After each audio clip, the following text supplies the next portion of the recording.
Misfit Toys. When it comes to radio, AMP hits different. AMP is a free live radio app where anyone can hop on the mic and play the music they love. From hip-hop to house music to heavy metal, discover new-to-you tracks and playlists made by music lovers who know what's good. And that includes you. Jump in the chat or call in to share your taste and add your own picks to the mix.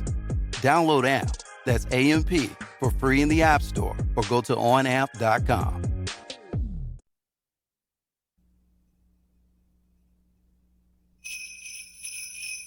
Listen to him, motherfucker! He's talking!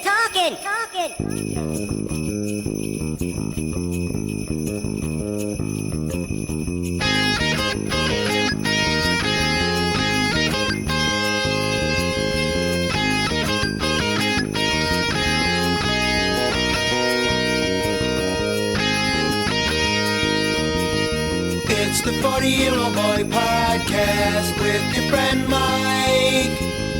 It's the 40-Year-Old Boy Podcast that you like, 'cause it's free.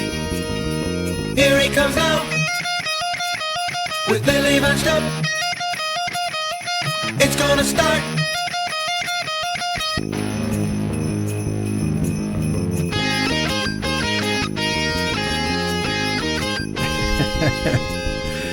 Hey, what's happening? Mike Schmidt, 40-Year-Old Boy Podcast. Oh, folks, you know, we laugh, don't we? We have fun. We enjoy ourselves. We look at ourselves in the mirror and we realize just how flawed we are as human beings. And we wonder what the fuck we can do about it. Here's something I'm laughing at myself about today. When I record on Audacity, all right, there's a microphone level that you have to set.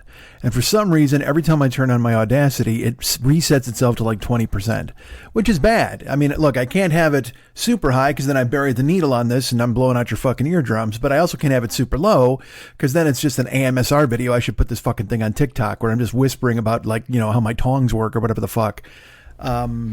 That'll tell you a little bit what I watch on TikTok. I watch chefs. I watch people cooking things. And then there's a woman who says, absolutely, she has misophonia, which sounds like a delicious pasta, but it is not. It is apparently, you can't hear people chewing or making food, but she cooks food. So she's like, no food sounds here. So she just cooks with like a soundtrack, which is fucking strange. Because you know what? If I watch food, I want to hear it sizzle. I want to hear crunching and chopping. But maybe nobody else does. I don't know. Maybe that's the equivalent. That's your ear equivalent of looking at cracks in the ground in the desert, whatever the fuck that is. Because I can't do that. I don't like that at all. Anytime you see a bunch of cracks somewhere, I'm out. And that's not misophonia. I forgot. God damn it. Now I used to know. You know what it is? My brain is full. So misophonia tracked its way in there and it kicked out whatever the word was for the fucking desert ground with all the cracks. God damn it. I can't even remember what the fuck that is, but it's you're scared of cracks.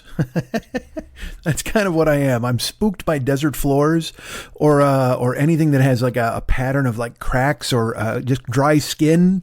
You know, I think I told you before that one of the worst things I've ever seen in my life, Kevin Durant, who's a basketball player for the New Jersey Nets, who are now the Brooklyn Nets. How high? Goddamn, I'm old. I'm the oldest man alive. They used to be the New York Nets when our friend Dr. J was there. He's our friend. He's a friend of the show, Dr. J, Julius Irving.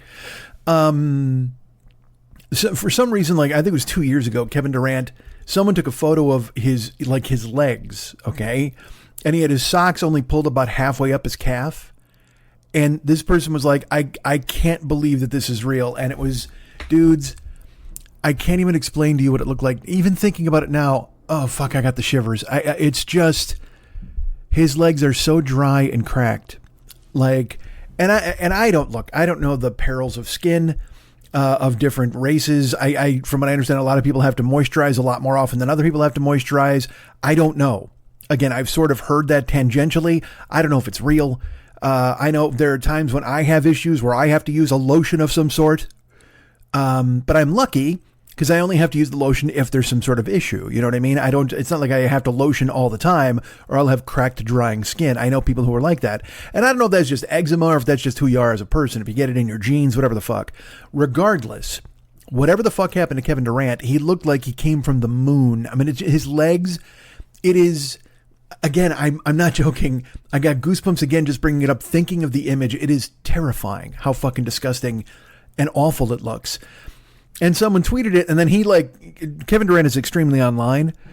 So he has no compunction with fighting with people. And I think he mentioned something about like, hey, I still made $70 million this year. You know what I mean? And then, of course, all that did was everybody go, just really? Well, could you portion like maybe $15 of that for lotion? Because look at your fucking legs. Like, it was like, you're not going to win that argument. Yes, you won $70 million, but you are ashy as fuck in these pictures. I mean, it's just, and not even ashy, like his legs looked like the floor of the Mojave Desert. They're so fucking dry and cracked that I was like, this is, oh, fuck, again, I'm not joking.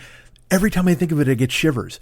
Like right up my spine. I because it was such, because I can, you know what? Because I felt that picture, because you can feel running your fingers over it. Like it's like touching a lizard almost. And again, this guy's worth $70 million. He doesn't give a fuck what I think. Although he would if I tweeted this, because then he'd fight with me for some fucking reason. Because look, man, I don't know why any rich person has Twitter. I've talked about this many times.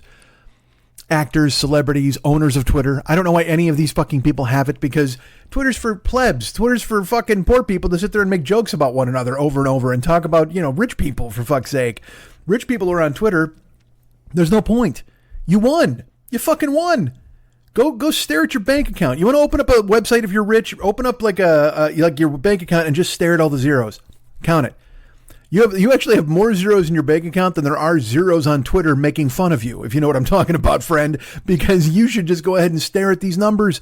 You've got all the dough and you don't need to worry about the zeros on Twitter because you got zeros in your fucking bank account. And yet, Chrissy Teigen will come flying out and be like, oh, look at this soup I made. I used the tears of a poor person. And then she'll be like, what? I didn't mean anything. By the way, I only did that. I don't know why her name came to mind. You know why? Because I saw a thing this week where they were said, you're saying her name all wrong. Because everybody always said Chrissy Teigen.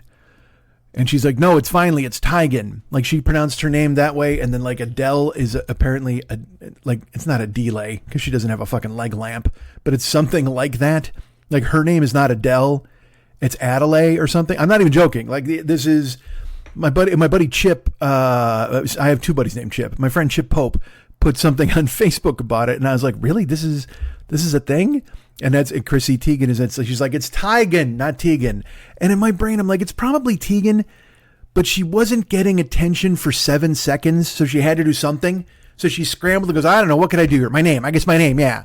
And she didn't want to say, it's not Chrissy, it's Christine, because then they'd all call her Christine. So she had to go with her last name. It's not Tegan, it's Teigen. And again, who cares what people's names are? I respect people. You know what? I respect people's pronouns and I respect the names that they choose. And if she wants to be Chrissy Teigen, then she's fucking Chrissy Teigen. But at the same time, you're just like, why did you wait 11 years to tell people it was Chrissy Teigen? And maybe it was one of those deals where early on she was correcting people all the time and going, hey man, it's Chrissy Teigen. It's Teigen. It's actually Teigen. It's not Tegan. It's Teigen. It's Teigen. And then she went, fuck this. I'm going to marry John Legend and write recipes. And then it was fine. And then on a Thursday, she found herself with 5 minutes of free time and went, you know what? Why don't I bring back the name controversy? Because again, people aren't talking about me right now. So I need to get injected back into their lives somehow. Hold on. There's a plane that's going to crash into my house. Do you hear it? Is that a helicopter? I don't know what the fuck it was. It sounded like a flying lawnmower, which is, believe me, that's even more terrifying. Because you got to look, plane, I trust to fly over my apartment complex. Helicopter, I trust to fly over my apartment complex. Lawnmower, the very fact you got it into the air is impressive, but I got to figure that's going down at any time. That thing is going down, man. There's no doubt. Why am I yawning so much today? I keep getting right to the precipice of a yawn and then I fight it off, but it throws me off as I'm trying to talk because it's just an air bubble that comes flying out of my brain and goes through to my mouth. I don't know. Hi, how you doing? Hey, guess what? Merry Christmas. You okay? You happy? I hope so. Hope you're, I know it's right now devastatingly cold in portions of the United States, all over the place. I will tell you in Los Angeles right now, it is 70 degrees, which is lovely. I don't say that to lord it over you. I don't say that to mock. I just say it because, part of me, honestly, I envy you people. And I know you're mocking me, but I do. I envy you and your blizzard. Because there's something about the camaraderie of being together in a house when the elements outside are so ridiculously fierce and terrible. But now you're bunkered down inside. You're hunkered down. You don't have to do anything. As long as you've filled your house with supplies, that's the best part. If you've got candy and sugar plums and turkey and ham and all sorts of fucking food in your house for sandwiches and hot meals and snacks, And then you get all the streaming services and stuff. That's fantastic. Now, if your power has gone out, I don't envy you at all. And I don't mean to laugh, but I saw enough people on my Facebook who are like, oh man, my power's out. And I'm like, what do? I don't even, I've had the power go out at my house again, but it's warm here. So it doesn't fucking matter. If the power goes out when it's like fucking 10 degrees, what do? Do you just all lie together under a blanket and hope? I mean, I guess that's what you would do. And it's even worse for homeless people. I think me and Lily, I think the two of us talk about this later in the show. I may have discussed, how much I envy people with blizzards, but then if you're homeless, I don't envy you because again, you're frozen to death under a mailbox. Nobody wants to. Look, I can think of a lot of ways to spend my Christmas. I can also think of a lot of ways I don't want to spend my Christmas. And number one on that list, top five. The top five on that list would be frozen to death under a mailbox. I'm going to put that in the top five. I can't make it the top spot because then inevitably somebody's going to try to top me and go, Mike, what if you were being, gang raped in a Russian prison? And I'd be like, you know what? I got to be honest with you. Frozen to death under a mailbox, preferable to being gang raped in a Russian prison. And I know you're thinking to yourself, what does the location have to do with that? Why would it be preferable to be in an American prison or any other prison? Of course not. Certainly it wouldn't.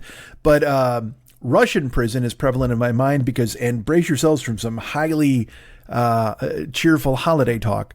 I've been doing a lot of reading about Russia recently because of their war with Ukraine and reading about Russian troops and the Russian army. And, we're sold this bill of goods that the Russian army are these extremely tough dudes who would bite through steel for country and God, or not God. Are they godless communists? I don't know what the fuck they are, but they would, we're told that they are unbelievably fierce warriors with fucking skull tattoos and they're ready to fucking ruin everybody. And certainly there is a portion of their armed services, armed forces that would be like that, but that's more mercenaries. That's more of the Blackwater type ops of Europe and Chechnya and Bosnia and Romania. I don't even know if Romania exists anymore, but I'm sure there are still some fucking guys from there. In a lot of the things that I was reading was that that a lot of the military commanders in Russian army and military come out of the prison system, which is there's a hierarchy in the prisons in Russia. And, there's the mobsters who basically run everything. And there's these guys who are Ashkenazi. I don't know what the fuck. There's all sorts of different names and stuff. But there are guys who are the lowest on the totem pole. They are the lowest dudes. And I'm going to tell you this. Merry Christmas. I apologize. They're not even allowed to sleep with the other people, like within the prison confines. They basically sleep in the toilet. All right. They sleep in the toilet. And if guys come in to use the toilet and they're there, they have to deal with it. There's nothing they can do. And then they are just basically used for sex. That's all they are. They're basically for the entire prison population to abuse and use. It is a terrible story. I'm getting more shivers up my spine telling you, look at this.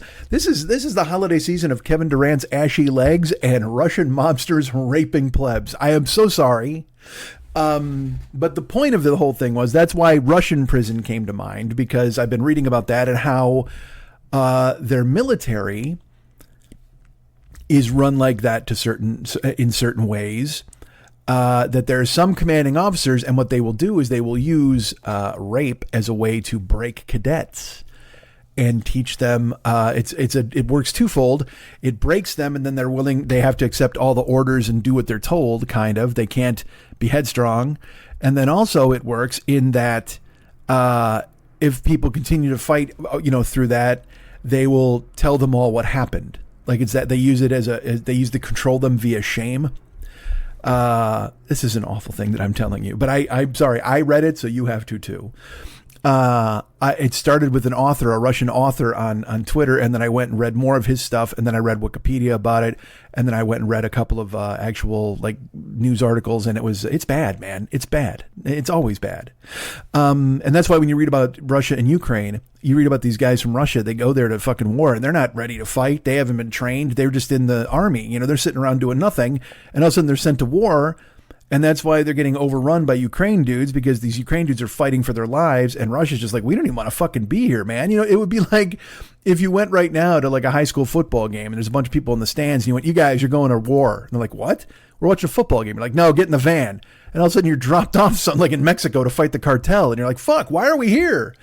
And a lot of Russian guys are like that. You know what I mean? They might have a large presence in the military and a large group of armed forces, but a lot of them are there because they were fucking made to be there. There's all the conscripted dudes too who were sent. That's the dudes. Those guys are home making fucking borscht. And there's a knock on the door and it's like, hey, how you doing? Grab a gun. What the fuck are you talking about? And they make them get in the old get in the van, as Henry Rollins would say. And then they take them over to Ukraine to fight these fucking dudes who are chewing nails, you know what I mean? Spitting bullets at fucking everybody. What a mess. I'm glad I'm not in Europe. I'm glad I'm here in Los Angeles. I wish I was with you right now in your house, though, as long as the power's on. Just me and you and a bunch of fucking side dishes. So Merry Christmas. I hope you're doing well in this fierce weather. I hope things aren't really eclipsing the holiday spirit and season for you. I hope you're able to listen to the howling wind outside, and I hope you're warm. I always use that as in a greeting to somebody. I hope your life is filled with love and warmth. Because I associate warmth with being happy. You know what I mean? As I've told you, I don't want to be cold ever. I never want to be cold.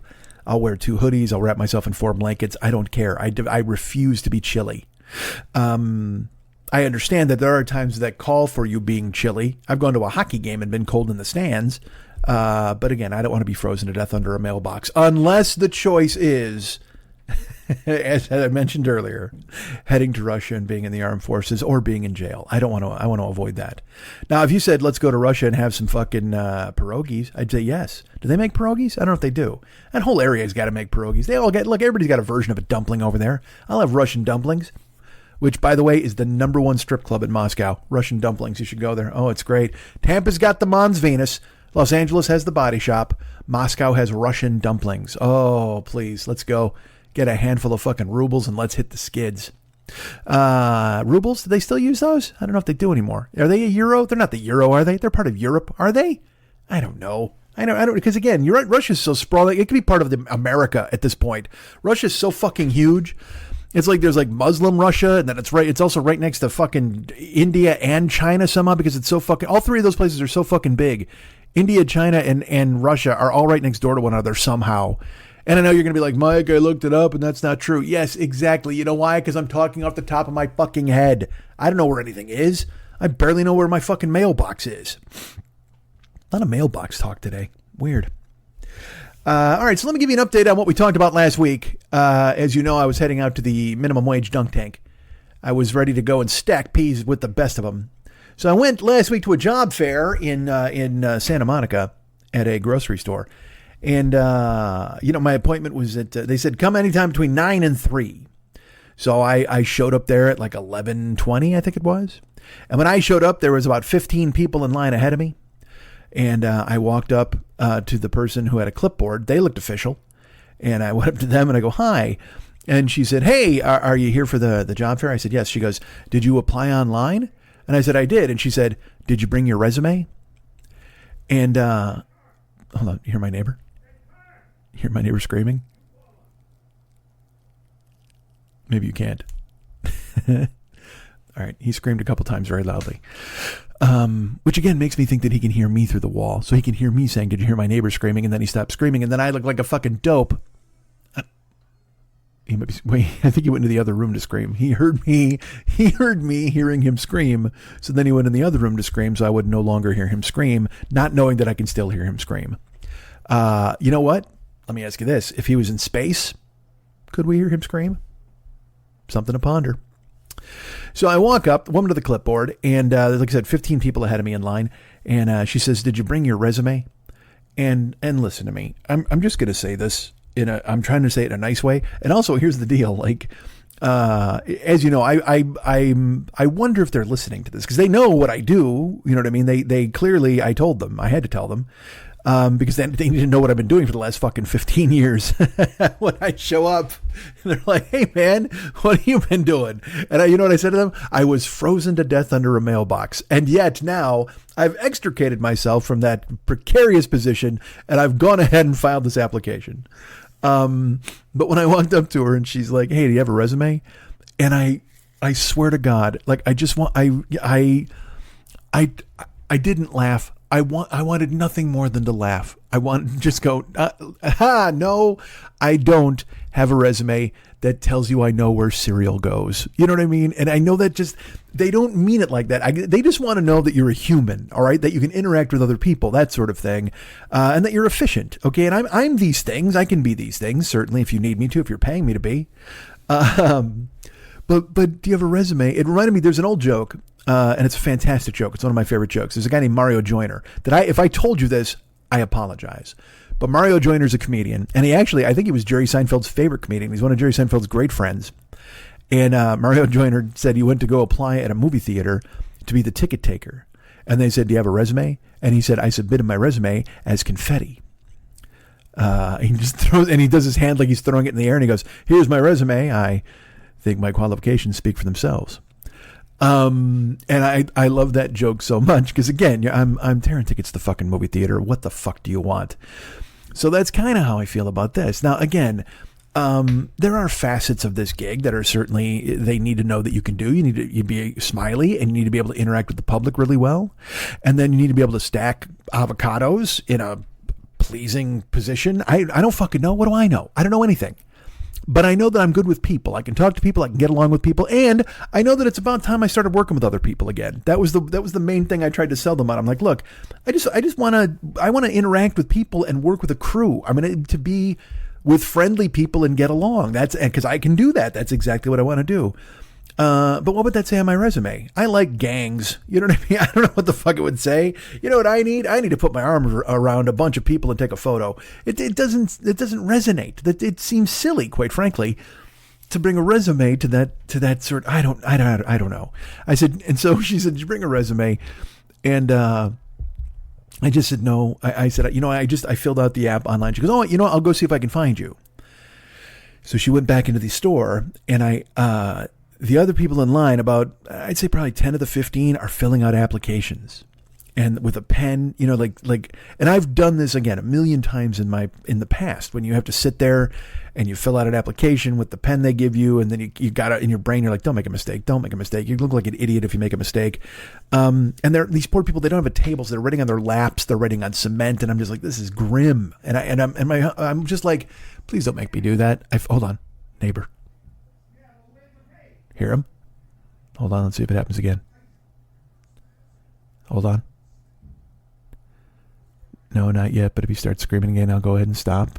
I can hear his TV a little bit, but no, he's not talking anymore. Okay. Sorry about that. This is a professional show, isn't it? How many times were you watching Friends and Jennifer Aniston went, hold on, our neighbors? Yeah, by the way, I'm Friends. I'm the Friends of podcasts in that nobody new is watching it. Only the people who enjoy it are the people who enjoyed it in the past.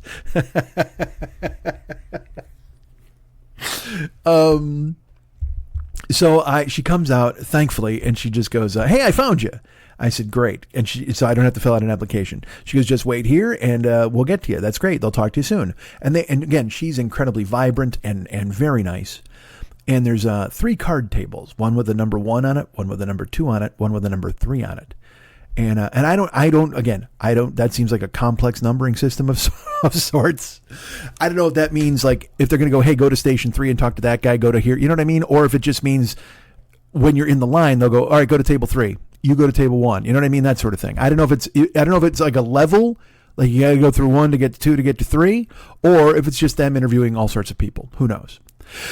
So I sit, and then the next woman comes in, and she also checks with Clipboard Lady, and then she sits next to me, and she's a lovely woman named Winnie, and she and I bond instantly. She's formerly had worked in an office, and now she's here to work at this gig, and she's incredibly bright and nice and funny, and we're exchanging, and she asks about my show, asks about me, I talk to her, and so she and I now are bonded. We're compadres.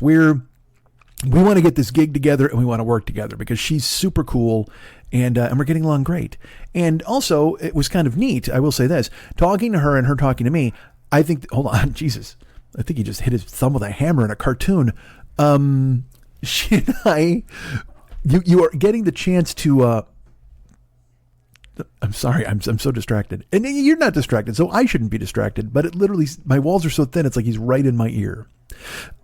Hold on, listen. But he keeps yelling one word. If he was just screaming a bunch of words, you would hear him. But he screams one word, and I'm talking over it. And then I stop, and he doesn't scream any more words. He's screaming what? There we go. Hold on. I don't think you can hear it. Hold on. You know what I'm going to do now from now on? I'm going to do a section with just me. I'm going to do a section with me and Lily. And I'm going to do a section just with the microphone to the wall. So you can hear my neighbor freaking the fuck out. So Winnie and I are getting the chance to practice talking and being present and interesting. You know what I mean? Like, and I mean, look, I'm always present and interesting. You can't argue with that. I'm not clamming up anywhere really, but you want to show your best foot forward, right? So she and I are talking and we're getting along, but also we're getting the opportunity to talk and kind of make each other laugh, but also be verbal. Does that make any sense? You're not sitting there in silence dreading what's going to happen at table number 3. So she and I are talking and having a good time. Now, I will tell you this. We're surrounded by these other people. The guy sitting next to me, the guy who's filling out his application, he, what's the word I'm looking for? How do I put this in a way where you'll understand exactly what I'm going to say? Fucking smells. All right? This dude is highly in need of soap or scrubbing or a bath. Because it wasn't like that smell where you're like, oh, this guy might have had a fucking hot dog for lunch. It was, holy Jesus, this guy's been chopping wood for a month and hasn't showered. Like it was that body odor smell. It smelled like he woke up and he's like, oh my God, I shouldn't take a shower. I should douse myself in cumin. You know what I mean? That kind of smell. And he's just, he's an unkempt gentleman. He's just got his hair's flying all over the place. And in my brain, I'm like, all right, well, there's 15 people ahead of me. There's now 14 people ahead of me. No way this guy gets the fucking gig. And then I look at other people.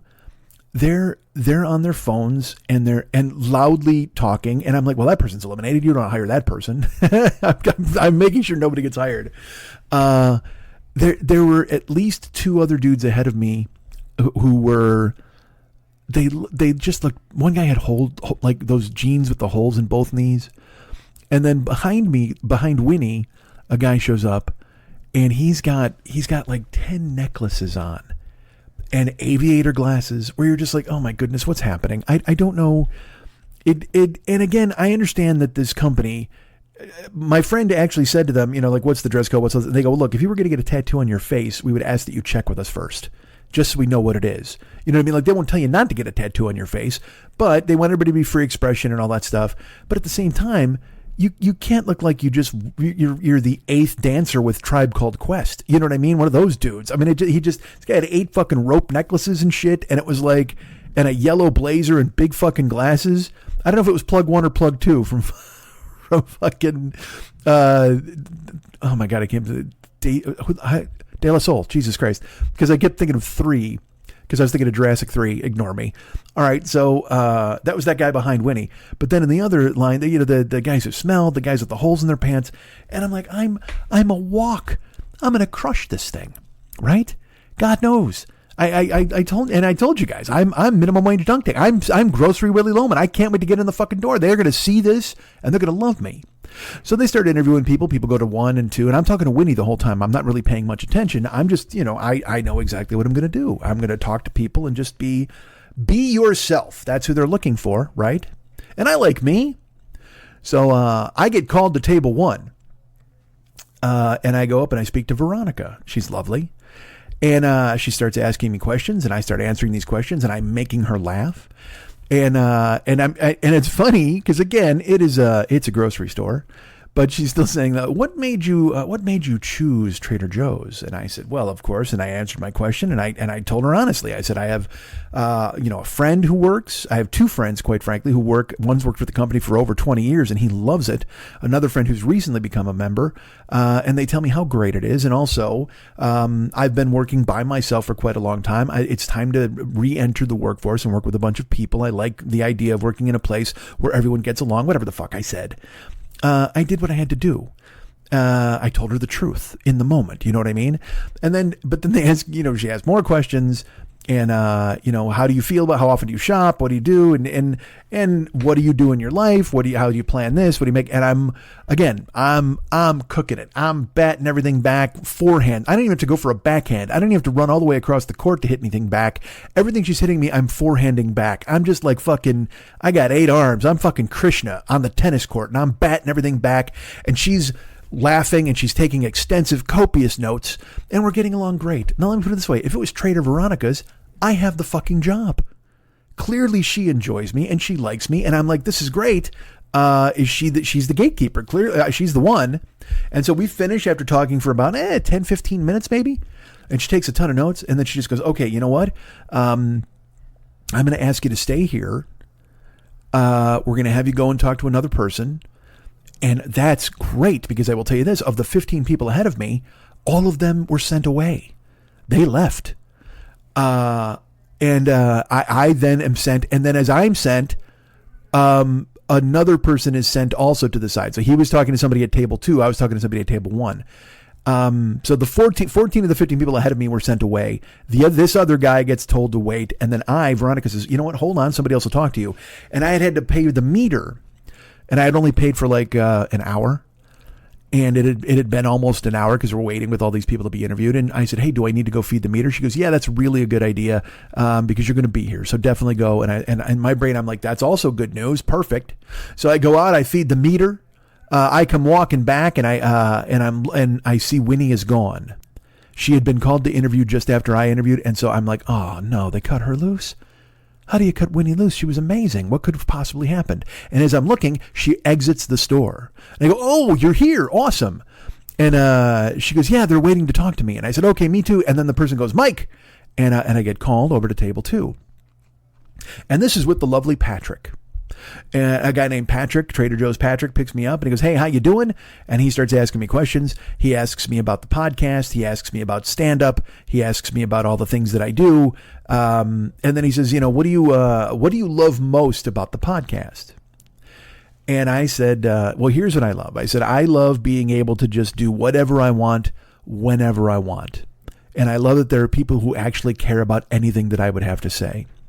And I said, there's a Patreon element to it, and there's people who've just sent money or gifts. I go, and I've said something that I've often said to you guys. I said, there is no greater privilege in the world than being paid to be yourself. And these people have been kind enough to reach out and send me money or pay for what I do. And he goes, well, what would you say is your greatest accomplishment from the podcast? I said, well, acquiring an audience that cares about what I say weekly. Even though during the, just recently over the past year, I kind of fell off a little bit and wasn't doing the show weekly. I said, I took some time away from it, involuntary or voluntary, however you want to call it. I just kind of didn't, and people stayed with me. I said, but probably my biggest accomplishment, and it's funny because I will say this to you guys, like, I've just recently thought of this as an accomplishment. I never really did, but someone once told me, they're like, you should really consider this as something that's a big deal. I have paid my bills in Los Angeles for the past 11 years by being an entertainer. I've certainly filled in around the gaps with people who are kind and well, then also that's show related. But I would say, like, the Uber stuff. The Uber stuff was just kind of filling in the gaps, whereas Patreon and stuff has been crucial. I mean, it's so I said to him, I go, that I've been able to pay my bills for the past 11 years as an entertainer. I go, and I said, I didn't look at that as an accomplishment for the longest time, but I've had people tell me, you know what, dude, that is really, especially in a town like this where everybody's trying to do it, that's a real accomplishment. And he said, great. wonderful. And like I said, when I went and filled the car, the meter, I put in 2 hours this time because I knew I was going to be interviewing and I might even get hired. Who knows? So Patrick goes, great. And we finished talking and he goes, okay, well, thanks for your time. And I said, okay. And he goes, because I will tell you this. Once I went from table 1, Patrick took me to table 2. So then I figured that they were going to go 1, 2, 3. And table 3 was going to be the final step. That's the final boss over there at table 3. Literally and figuratively. And so I'm at table 2 with Patrick, and he says, okay, thanks. And I said, oh, are we done? He goes, we are. Yeah, absolutely. Thanks for your time, and we appreciate your interest. And, we got a lot of people to interview. We're going to be talking to people all day.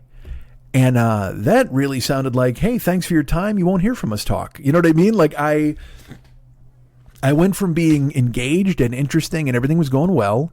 And again, I talked to Patrick for like 15 minutes. It went fine, I thought. And then he was just like, okay, well, thanks for your time. And I did not make it to table 3. And I was sitting there like, I don't even know. I don't know what's happening. Like it was a strange thing, I have to admit, because I mean, everything had gone great, certainly at table 1. If it's Trader Veronica's, I got the gig. Then I go to talk to Trader Patrick and it was going well. I made him laugh. He had told me he'd worked at like 9 different locations over the course of 15 years. He'd been transferred where they needed him. And I said, that's fantastic. He said he started in the Valley. I said, I'm in the Valley. We talked about the Valley. I mean, it was a really good conversation. It was fun and interesting. And then he's like, yeah, see you, man. And I was like, all right, cool. Shook his hand and I went to walk out. And Winnie was waiting. And she kind of looked at me and I said, I don't know. I got cut loose. And she goes, oh, well, they told me they're going to be talking to me. And I said, okay. Well, I said, well, good luck. Hopefully I'll see you here. Then they called her name and she had to go to table 2. And I split.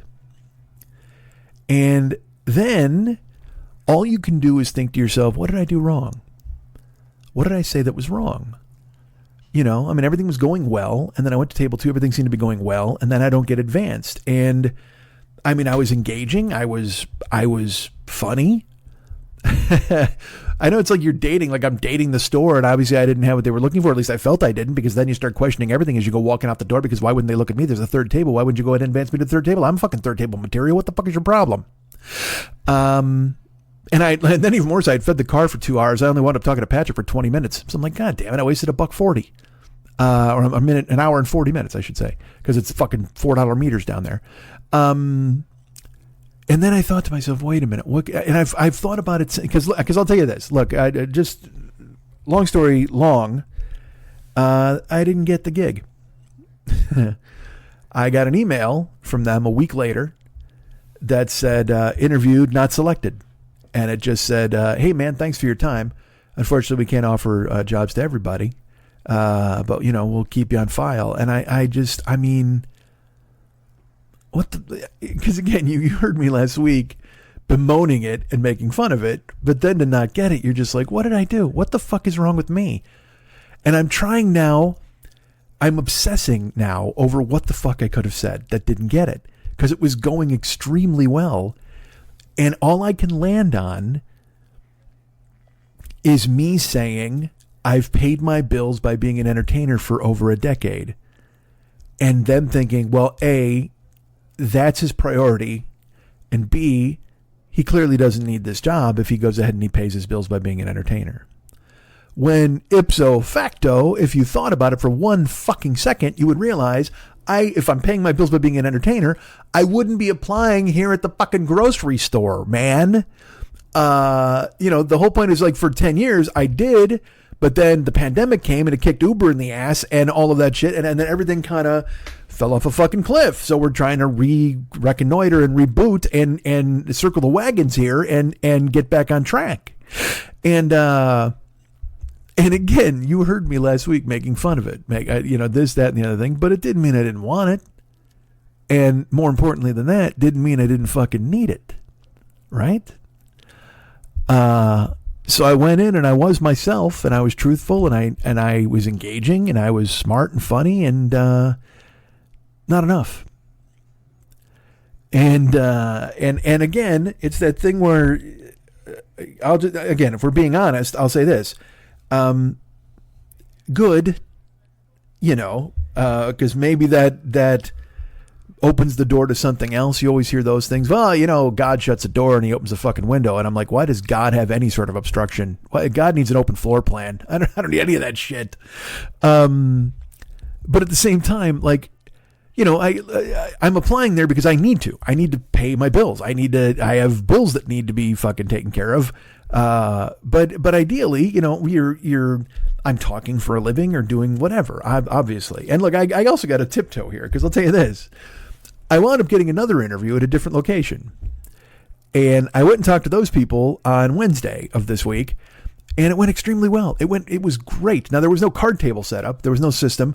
I wound up getting, it's a different location from the Santa Monica one. And I talked with two incredibly nice people and we got along great. I made them laugh. They made me laugh. I did exactly what I did at the last interview. And at the end of this, they said, hey man, and they kind of let it slip. They were like, at your second interview, we'll ask you a lot more questions about yourself, indicating that there was a possibility I would get a second interview, I suppose. But also when I was talking to them, they were very, very adamant that they need people at this gig. You know, there's a reason I got this interview. Like they're in a rush. They're losing people or whatever the fuck. And I know I would kill it. I don't my strengths are their needs. You know what I mean? So I don't understand not getting to card table 3. I don't understand, hey, we'll see you again for a second interview. I get these things. I have enough of a hard on where I'm just like, hey man, I'm me. What the fuck is your problem? You know what I mean? But at the same time, I know how these things work. But I guess I know how these things work, but I also think you got to jump through several hoops, but it doesn't matter. As long as you jump through the hoops, inevitably you'll get the gig. And to not get the other gig, I was just like, fucking, I was waylaid. I won't lie. I was just like, it wasn't like this thing where I was like, boo, oh no. But I was like, what the fuck? You know what I mean? Like, hold on a second. I don't get to stack peas? What is your problem, man? I'm the pea stacker from fucking Pea Stacking Village. I'm from Pea Stackistan. How could you fucking think about not having me? So this other place, I literally, they were like, well, you'll probably hear from us. And then she double clutched. She goes, well, it's probably going to be after Christmas. So I'm going to call today and just be like, hey, you know, just kind of following up. And also, I never know if that's, you know what this is? This is so funny. I'm trying to fuck a grocery store.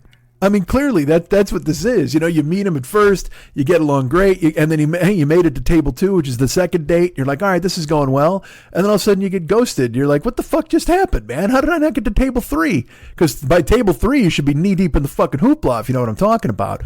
But then I go to this one and they're like, yeah, you know, you probably hear from us after Christmas.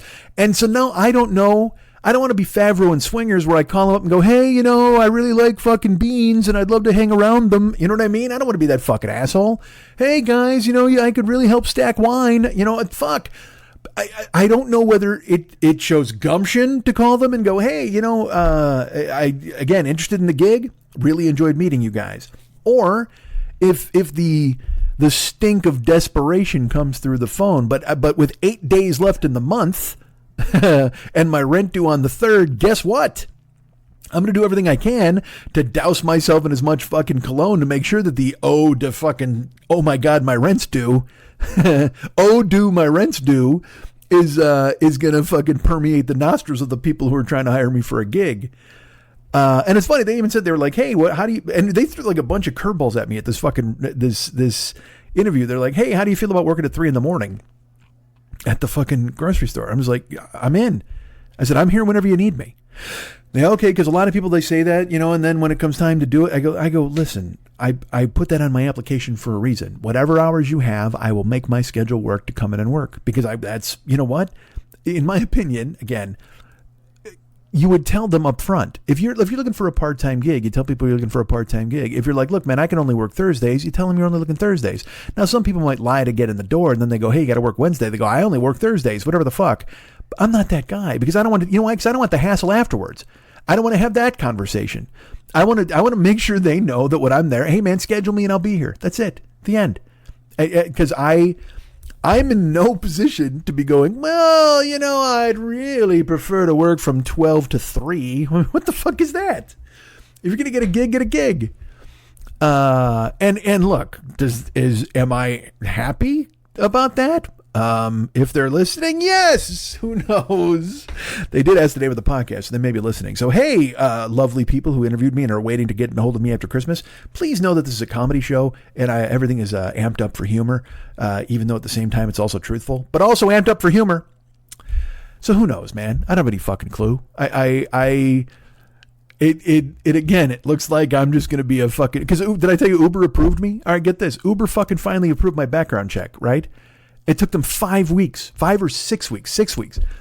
And they approved my background check. They're like, okay, you can get back in the car. I'm like, great. So I go to open the app and it says, you have to take this test about community standards and what it means to drive for Uber. I'm like, what the fuck is this? So it's an online test that I had to take, right? So I do this and it's all the same bullshit. You know what I mean? Like, If would you have a problem driving a trans person or whatever the fuck? You're just like, no, anybody gets. I'm Travis Bickle, man. I did it before for you guys for 5 fucking years. Travis fucking barbecue goes everywhere. But so I took this test and I'm waiting for them to approve that.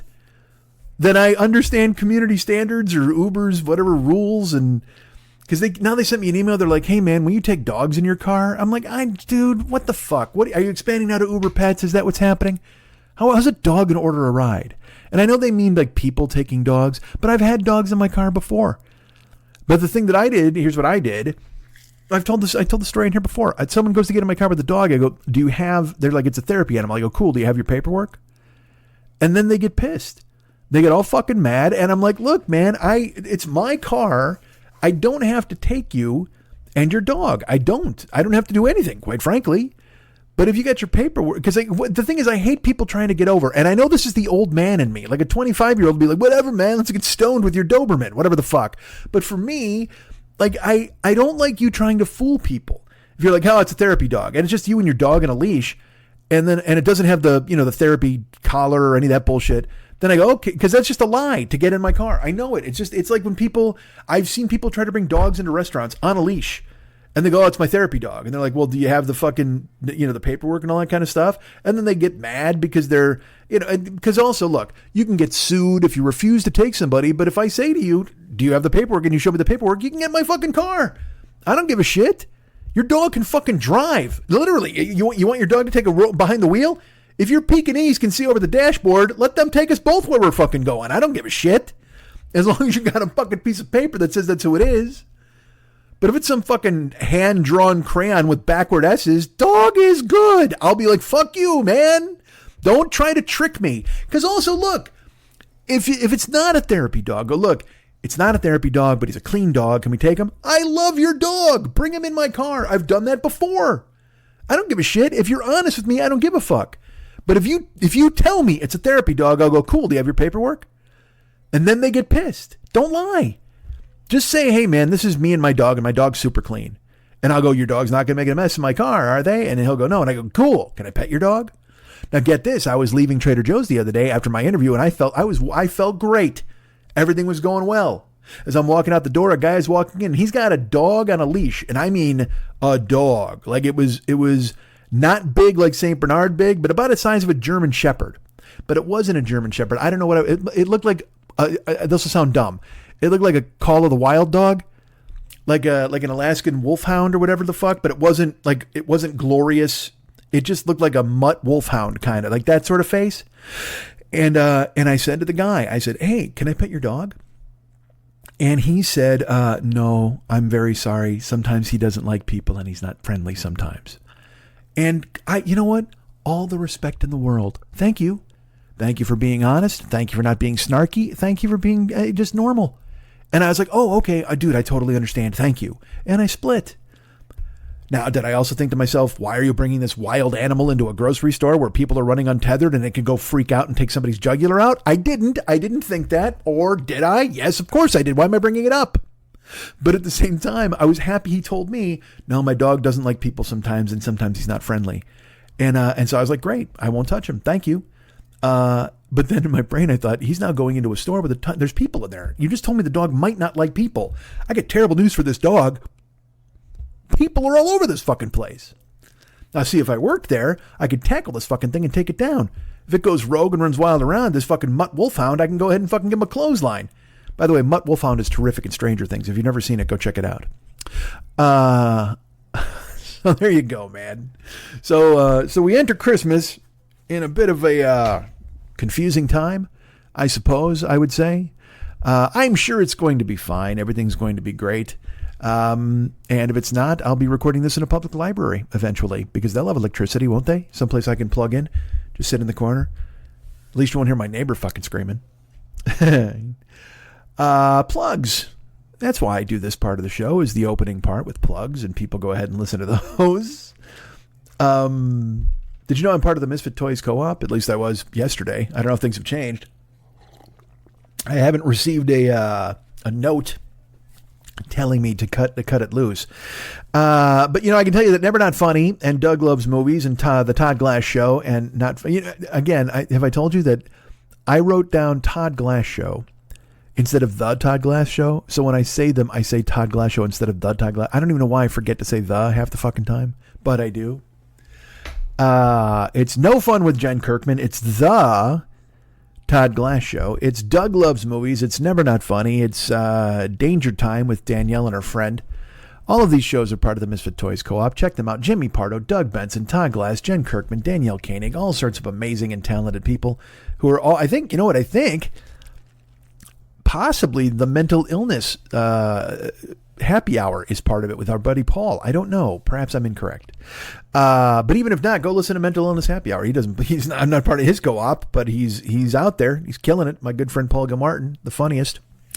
Check those shows out, man. Never Not Funny, Doug Loves Movies, The Todd Glass Show, and me yawning in your face as I say, No Fun with Jen Kirkman. All terrific shows. And again, don't forget to Hide with Danielle and her friend. Terrific. Go check them out. Fantastic shows. Who sponsors this show, you ask? Well, let me tell you. Our great friend, Fearful Jesuit, over there at the Paranoid Strain podcast, taking out Satanic Panic, taking out QAnon, taking out all of the conspiracy theories that you could possibly imagine. Available now in all of the finer podcasting places. Dana Unicorn at his side. Our great friend Fearful Jesuit is just fucking peeling the onion on all the terrible things that are out there in the world and doing it in a highly entertaining and wonderfully produced podcast that you can find anywhere you find the best podcasts in the world. The Paranoid Strain podcast right now with our great friend Fearful Jesuit at the helm. Leave a review, if you would, in the iTunes store. I think you can still do that. You can get it in Spotify. You can get it at Amazon, all the different places. Go ahead and download it and check it out because he is fucking amazing. And, I'm going to do this real quick. This is so dumb. He sent me a text last week that I didn't answer because I'm smart and fun. Oh, and he asked me to do something and I didn't. All right, so I'm going to answer this right on the air. I'm going to write, I am! ! Apologies for the late reply, ; as you know, I'm a fucking jerk. I'm going to write that right now. Okay, so I've typed this to him and sent it, and we'll see what happens. But he has a project coming up. He's got plenty of new episodes for you to listen to, and he is a terrific friend, Fearful Jesuit at the Paranoid Strain podcast. Go ahead and listen to it and subscribe to it if you would. That'd be even better, so then he knows how many numbers he's got and all the people he's got out there listening to his stuff. So then, when the world turns on its ear, he'll know who he can reach out to hide him when the government starts coming for him. Which might happen with the subject matter of his show. Also, the Phlegmcat podcast is available right now. The Phlegmcat podcast is our great friend, David Hernandez. You know him as David Mex Hernandez on Facebook. This week was his Christmas episode. I believe there was singing and dancing, and it was happy and peppy and bursting with love. It was terrific stuff. A lot of people ask me, they're like, hey, man, what happened to, because I used to have a whole Christmas array of ads, and I would have we did stuff with David where it was like the Christmas elves, and then there was stuff, the Misfit Toys and all these different commercials. David uses those, and it seemed to me almost superfluous to put them on this show because David said, I'm going to use them on my show. So there you go. Those exist now. If you want to go check out the Flemcat podcast, that's all the more reason to check it out, to hear the Christmas extravaganza, the Christmas stuff that he has over there. He's got the Book of the Month Club. I'm sure he's probably using that. Misfit Toys, all of those amazing things that he and I created are available right now on the Flemcat podcast. Go ahead and check it out. But also there's singing, and he's got Derek, who's there as well as a part of it.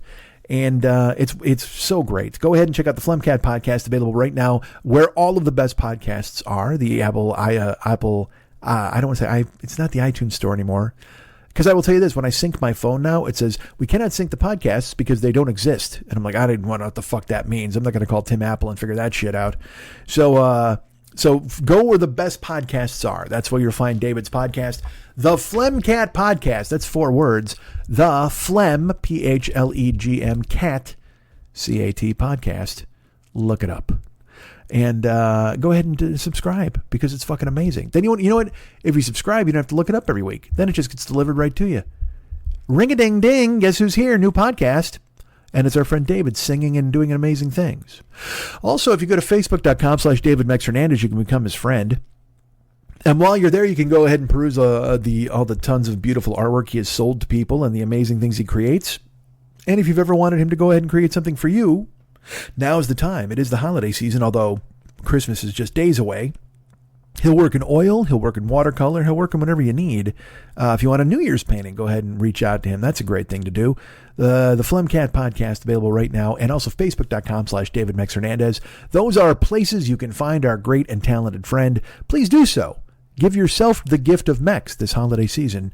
You deserve it. I am on Cameo. Did you know that? You want to give yourself a gift? Hire me for Cameo to go ahead and yap in your face about what the season means to me. I don't know why that made me laugh. Just, Mike, do me a favor. Here's $20, of which you'll get 15. Please make sure you tell me what the season means to you. Well, I'll tell you what. With visions of sugar plums dancing in my head, me and Chrissy Teigen will tell you all about what's going on with our lives. Happy to do it. Hire me for Cameo. If you want me to just say, look, if you do it super quick, I'll say Merry Christmas. But I can do Happy New Year cameos as well. And then in January, Eddie Van Halen's birthday, I believe, is the 26th. If you want to hire me to do something for that, why not? Why wouldn't you, for Christ's sake? I say out loud. What else is in January? New Year's Day, I could do that. Something about the college football playoff. I don't know if there's any other. Is it? Oh, is Martin Luther? No, it's President's Day. Whose birthday is it? Elvis's birthday is in January, right? No, it's in August. Who's in January? There's some other birthday. Martin Luther King, maybe. I don't know. I can do whoever's fucking birthday it is. If it's your birthday, if it's your cousin's birthday, if it's your sister's birthday, if it's your aunt's birthday, if it's your girlfriend's birthday. You know what? Let me say this. If you want to get a job somewhere and you need a reference, hire me for Cameo. And when you get there, just play it. That would be fucking hysterical to me. You sit at table when you get called up by Trader Veronica, and she sits you at the card table and she says, "Hey, why do you want this job?" And just press play. And it'll be me telling her all the amazing things she needs to know about you and your fucking need for fucking gainful employment. And you know what that gets you? Card Table 2. Oh my goodness. Advanced right to Card Table 2 with Trader Patrick. Do I then go to Card Table 3? I don't. Sorry. I don't know if my Cameo gets you that. You're on your own for that. I can get you to Table 2. The Cameo you asked me to record can get you to Table 2. You're going to have to rely on yourself to get to Table 3. I'm not getting, my brain went, stop saying this. Why is this happening? All right. You know what? I've got to be a comedian and an Uber driver. That's it. Hopefully these guys wake up and go, this is a guy we need in our midst. He's fun and he can stack soup. This guy can face a soup shelf. This guy knows that the soup that goes bad on July 8th goes behind the soup that goes bad on July 3rd. Right? All right. So, hire me for Cameo, please. Because look at that. You're my, you know what? You guys are my card tables. I'm at card table 1 right now with Cameo. Get me to card table 3 by hiring me. Go to bookcameo.com or get the Cameo app on your phone. But I recommend you don't do that. I recommend you just Google Mike Schmidt Cameo, because if you go to Cameo, you'll see there's so many other better people to hire, and I won't get your money. And I'll be furious about it, because you'll hire the little kid who likes corn, who's on Cameo now for like $100. so he can say corn, and good for him. I love the Corn Kid. I demand that he make all the money in the world on Cameo. That isn't going to me, but hire me too. If you look, just here's the thing: hire the Corn Kid, and then go. You know what? Mike likes the Corn Kid. Let's throw him a little biff, a little sping. I was going to say biff, a little bingo. I can't even talk. A little spiff, a little bingo. But I said a little biff, a little spingo. Jesus. Hire me is my point. And hire the Corn Kid. He's great. Cone! I can't even do an impression of his voice. Why would I? He's inimitable. Hire me for Cameo. Do you know I have a Patreon? I do. I shouldn't talk too much about it. Because it gives people the wrong impression that I am swimming in cash. Scrooge McDuck-filled swimming pools filled with Patreon money. You wouldn't believe it, for Christ's sake. Why, I don't even know why I do this show anymore when I've already banked so much Patreon cash in the past.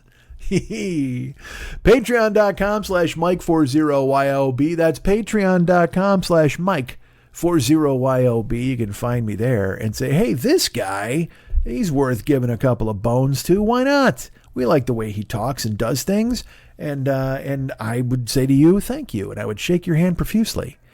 Oh man, I met a guy the other day. Long story. I met someone, and they were very kind and nice and gentle and cool, and they had worn a mask like the whole time I had known them. And then when we were having our conversation, the mask came off, and then they kept coughing into their hand. They kept coughing and coughing. And in my head, I'm going, I got to shake this person's hand. I know I have to shake this person's hand when I leave. I know I do. And they were lovely and stuff, but they kept coughing. And I don't look at everybody and go, it's not like a cartoon where they turn into a steak, you know what I mean? Or a germ. Although I think one time I did say, just if I ever seem distracted when I'm talking to you, please know that I'm deciding whether you're an envelope or a shoebox. I said that in a previous show, I believe, because that's true. That will happen sometimes. Anyway, you don't care. But most times people don't turn into a steak when I'm talking to them, but, or a germ or a big COVID germ. But if you're talking to them and they keep coughing into their hand while they're talking to you, in your brain, you're just kind of, I don't know what's happening here. Like this could be, I mean, it is dry where we are. Maybe it's a little dry. Maybe it's just a catch in their throat because they're talking. I don't know. But in my brain, I knew I was going to have to shake that person's hand. So I'm waiting and waiting. And certainly when we said goodbye, I shook their hand and then because I had a plan of attack already. I go, oh, it was nice to meet everybody. Take care. Nice to see you. You know what? I said, I have to hit the restroom. I'll be right back to say goodbye outside. And I went and boiled my hands. Not because of lack of trust. I don't fear germs or anything, but at the same time, the entire conversation, he would cough in his hand like it was like a Morse code punctuation to his sentence. So, anyway, I was there and I wound up meeting this guy and he seemed great. But then, I'm like, oh my God, what happened to this poor man? I'm going to give him the Heimlich. Maybe I got to give him the Heimlich in a bit of a conversation. I don't know. But he was a lovely gentleman and I actually owe him an email. And he offered me a very nice thing and said, write me an email. And so I didn't want to write him right when I got home because that seemed desperate, but now it's been a week. So I should probably write him that email because now he's going to be like, he doesn't remember who I am. This thing is gone, whatever. He's a very kind person. But I'll reach out to him certainly. But you can reach out to me via Patreon. Did you know that? I think I mentioned it. Patreon.com/Mike40YOB. Also, if you just want to send me a chunk of dough via PayPal, and why wouldn't you? Who doesn't have a big fucking knot of money in their pocket clad in rubber bands waiting to send it to their favorite podcaster or to me?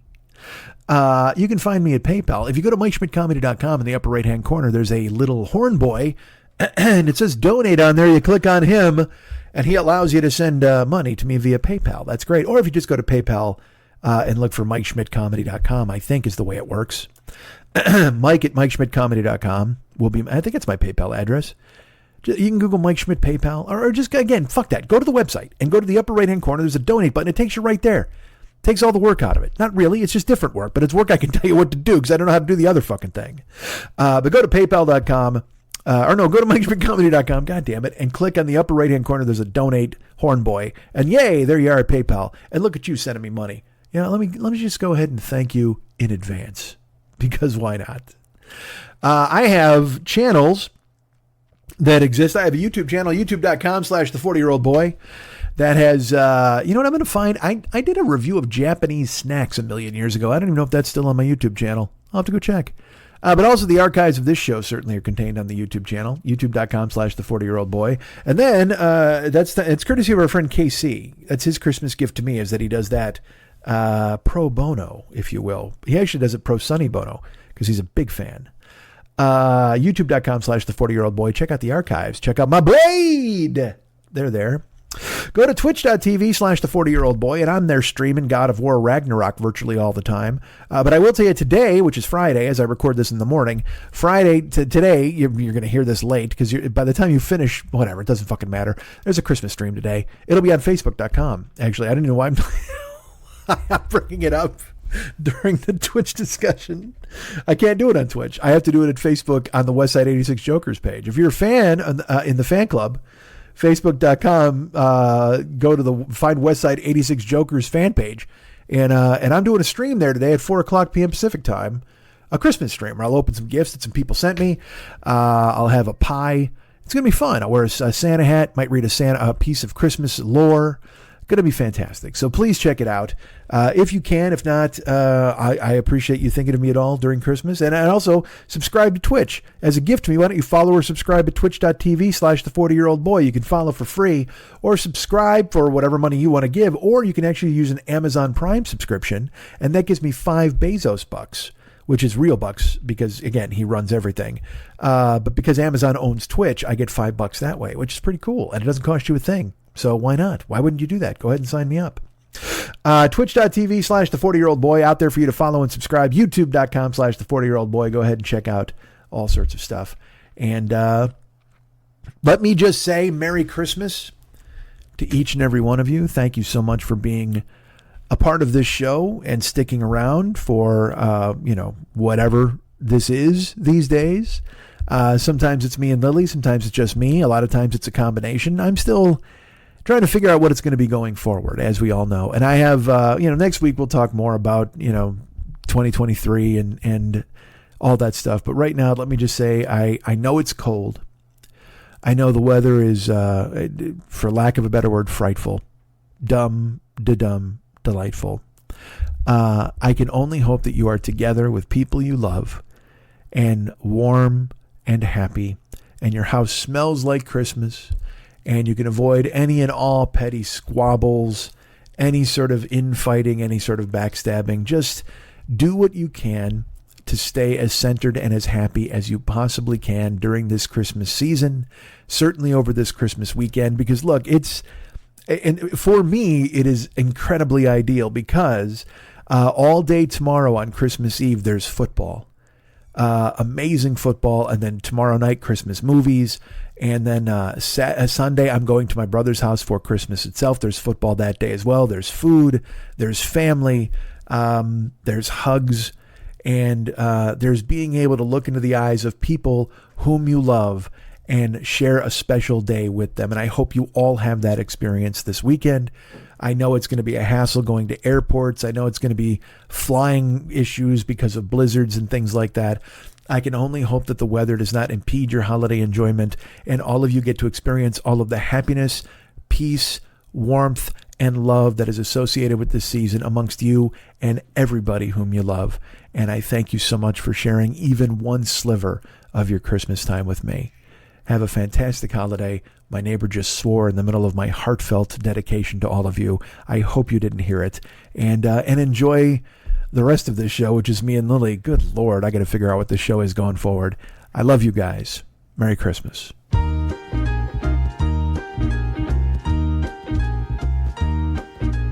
Here comes Schmitty Claus, here comes Schmitty Claus at the Joe Business page. Bodies of hotties in their underpants, it's fun for every age. Box set downloads every episode, hey, let's get in a fight.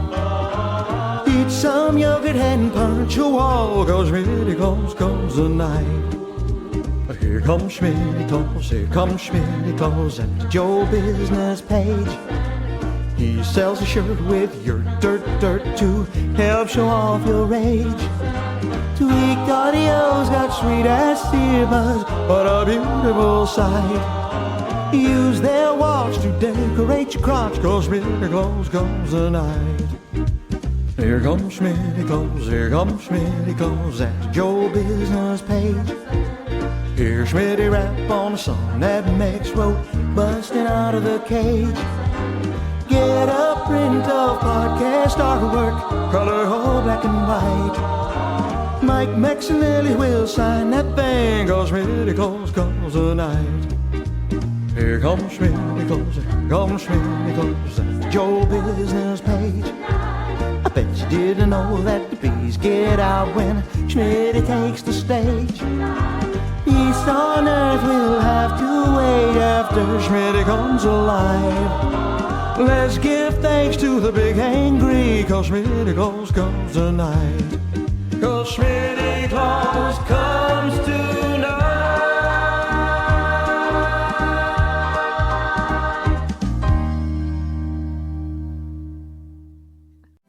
Hey everybody, Doug Benson here, host of the long-running podcast, Doug Loves Movies. If you love movies, if you love comedy, if you love breathing, if you love lunch, if you love just about anything, I think you'll love Doug Loves Movies. Check it out wherever you get podcasts. 'Cause Doug loves movies.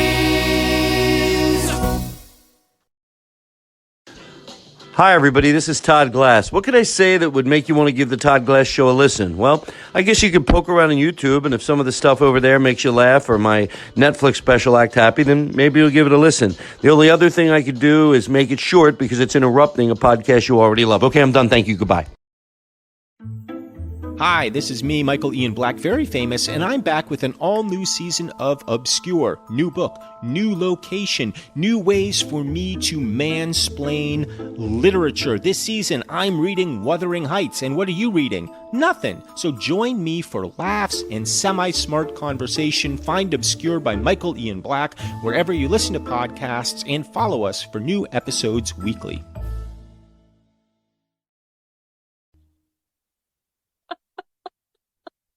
And so this is Christmas. Jing jigga jing jing jigga jing jing jigga jing. That's me. That's my mouth guitar. I got a mouth guitar. Hey, what's happening, everybody? 40. Hey, I don't say everybody. Oh, it throws off the whole beat. It throws off the whole. I don't like that. Hold on. Hey, what's happening, 40-year-old boy? Nope. I got to say my name. Why is this happening? Because I don't, because I'm not used to it anymore with another person around. You don't look at me. I can't I'll turn turn my camera off. I can't do it when you look. There you go. Oh, look at that. Is that your Edward? Is that your Santa? It is. Oh my goodness. He's a very good Santa. And let me ask you this. All right. Hold on. Oh, for the get into that. Yeah, I will. I apologize. Hey, what's happening? Mike Schmidt, 40-year-old boy podcast. And I'll do that also. I've already done that, by the way, if you're listening, because I do it in the other part. That's just me. I got to figure out what this show is. What a fucking schizophrenic bullshit it is. Because I do this part and I'm like, yeah, we just did like an hour and a half, me and Lily. It's great. And I'm like, I got to add another hour. Everybody's going to hate me. It's a show within a show. Oh my goodness. It's like, it is. It's like, it's a couple of Oreos. It's just like they're smashed together with all the cream filling in the middle. You ever see that when people are, why is that a thing? Like I saw it on TikTok. Why did I say Net Talk? Like Netflix. People are taking apart cookies and then that's their whole deal is they put together like 6 creams in between 2 wafers or whatever. And they're like, this is the Oreo I eat or whatever. And millions of people watch it and smash a button. We are chimps. We are absolute fucking chimps. We just want to be happy. That don't I make want me happy. something to make me smile. Cookie Then construction. move to the next thing. Okay, and you do. That's what I'm saying. I watched oh man, there's a girl I started following on TikTok and she's like the anti-AMSR chef. Ooh. She won't do food noises. She whispers like she's like, yes, when I'm cooking this chicken noodle soup or whatever. But she's like, she said that she has misophonia or whatever the fuck, and she's like, yeah, no, but there's no chewing or cooking noises. And I'm like, what? All right, I understand no chewing noises. Nobody fucking wants that. Unless you're, you got a baby bird fetish, and maybe that's your deal where you're just like, oh yeah, no, totally fucking chew up whatever and spit it right into my fucking pie hole. That's fucking amazing and hot as I jerk off. Wow, that is a very specific TikTok channel. Yeah, it would be. I got to think it wouldn't last very long, truthfully, but you never know. I mean, I don't know. There's got to be people out there there's people, dude, people are into fucking everything. All right. There's everybody who's there just pulling fucking Christmas is here like, yay, awesome. I can put mistletoe. I can swallow it. You know what I mean? And then when I shit it out, it'll be on somebody's face and they can kiss my ass or whatever. It's awesome. I love it. Fucking terrible. This world needs to be fucking cleansed. We need a global Travis Bickle. We need a fucking in the form of a comet that just fucking smashes and sends waves, shock waves throughout, just taking out fucking everybody. Merry Christmas. Well, you look at you. You're very Christmassy today in your special, beautiful Santa outfit. Because that's what I want to talk about. So you weren't here, okay? And you said I'll hide myself, and you did. You hid yourself on camera, and then your screensaver is Edward, your young Eddie. If you're unfamiliar with young Eddie, the lovely and talented and young Eddie, he is her boyfriend, and he is many different things. He is a former Marine. He was a former Ringling Brothers clown. He is a current magician and entertainer, an unbelievably talented and positive gentleman. And I don't have any idea why he's still with Lily. However, I tricked him. I guess so. Somehow you lured him in. There's some sort of spell. Because I follow a woman who's a witch on Instagram, and she's got. Of course, you do. She sells these books that are all like, this is a love spell, and then this is a way to get another spell for this, and I'm like, because she's a very attractive lady, and also she writes interesting stuff because she writes like a sex column, I think, for men.com or some fucking publication, and here's her sex column. She does. She finds people who haven't done something and they want to do it, and then they do it, and they talk through the process with her. So, I found her, it's like just the most recent one was, and this, because, all right, I'll say this, Merry Christmas, but I'll say this. The most recent one kind of confused me, but I guess it didn't really confuse me, but it did sort of when I thought about it. The people in her newest column, have never, it's a woman who's never had a facial in the porn sense, and a man who's never done it either. And so but they wanted to, and so then they were going to do it and talk about how it felt to do it and how it felt after, and would they do it again and all that kind of stuff. And look, I'm going to use a word that kids use. That seems fairly vanilla to me at this point. I mean, you know what I mean?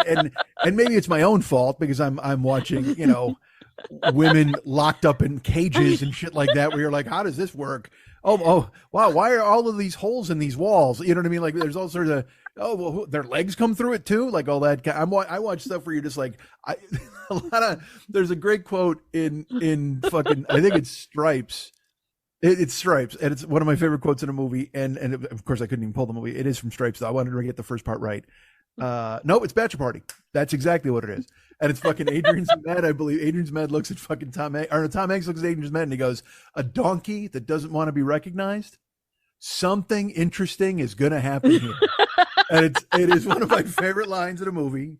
And so with the porn setup, sometime you'll see stuff and you'll be like, something interesting is going to happen here. And for people who've never had a facial, and I understand she probably puts that out in her column where she's like, hey, have you ever not done this or not done that, or write me with something you haven't done and we'll see if we can build a column around it.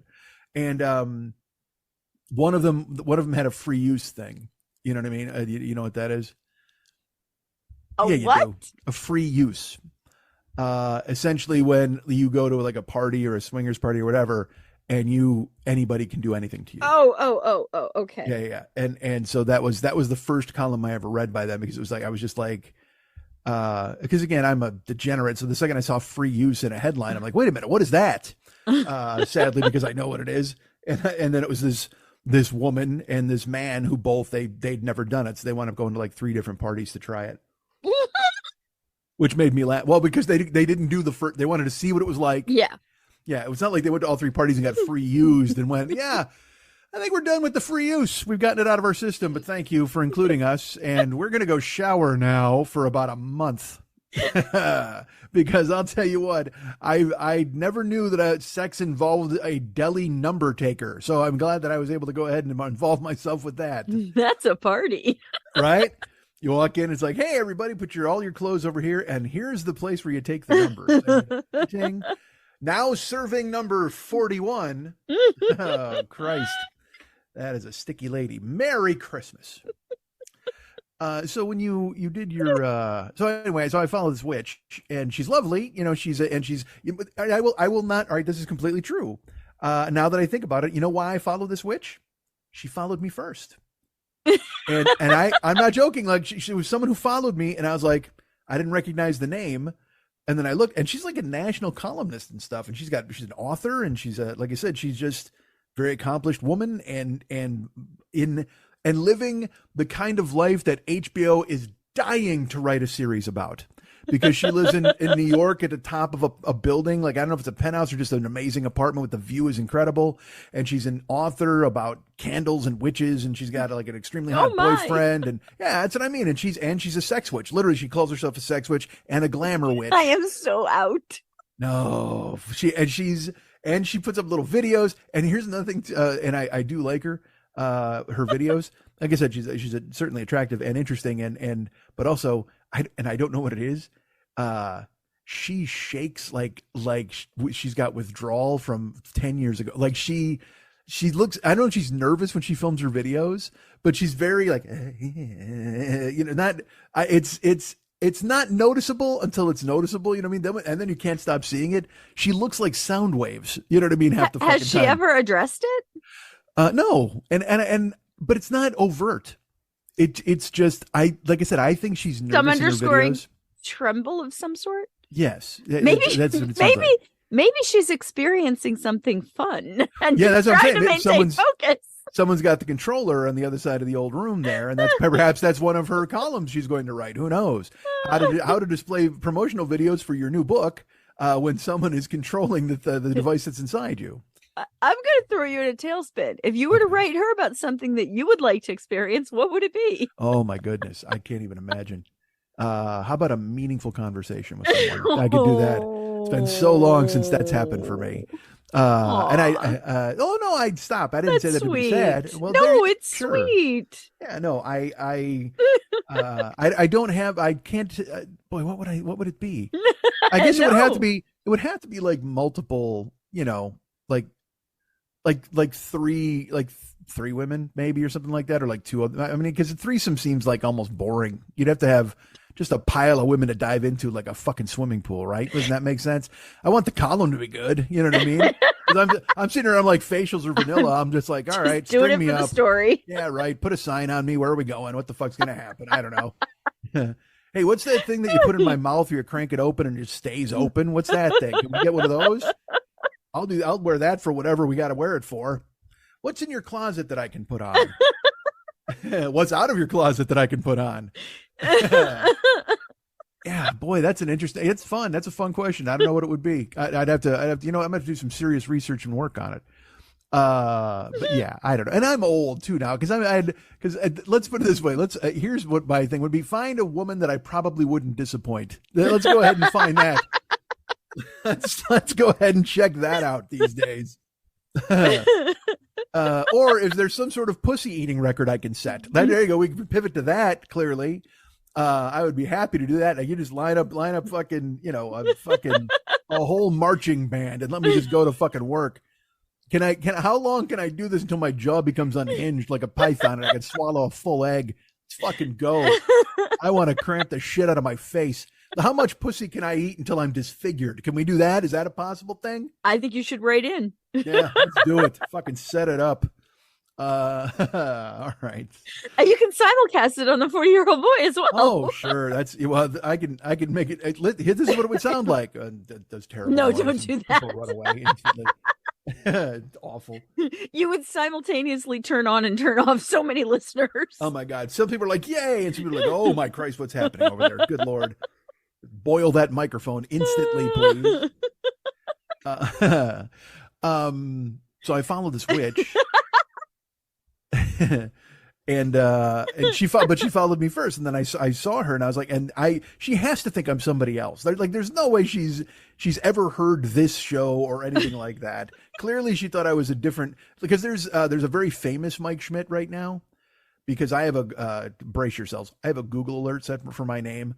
And the only reason I do that, I took a media class. This is what, in one of my many attempts to jumpstart me in my career.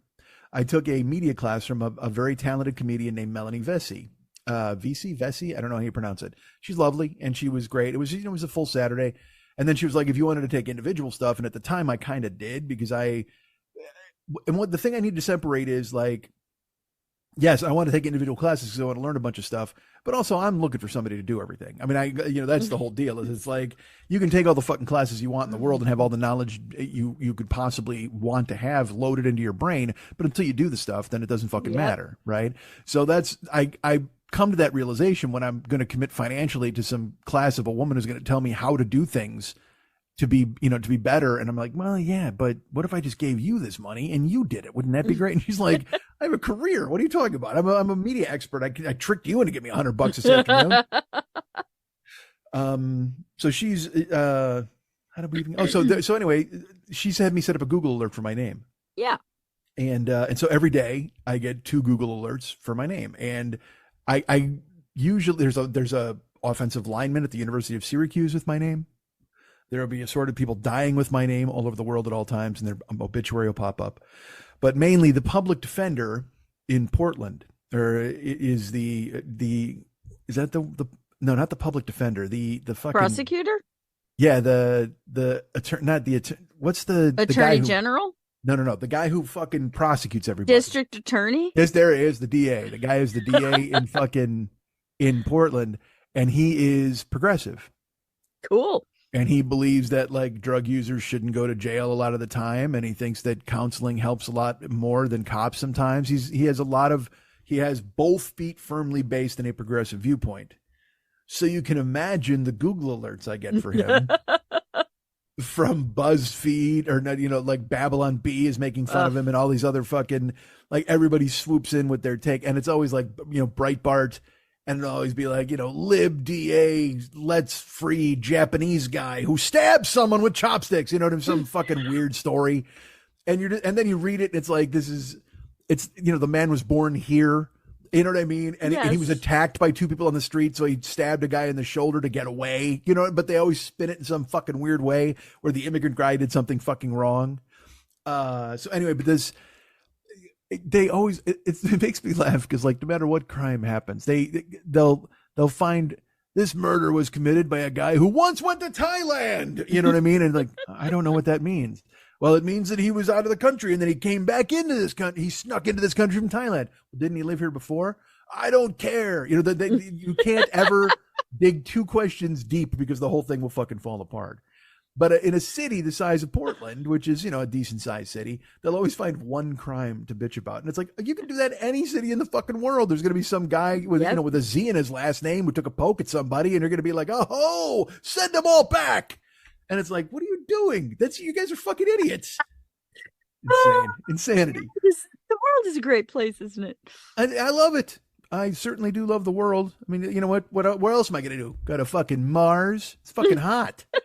And I like heat, but not Mars heat. Mars heat is hot. What if there was a pussy buffet? Forget it. Then, then I go to work. Forget it.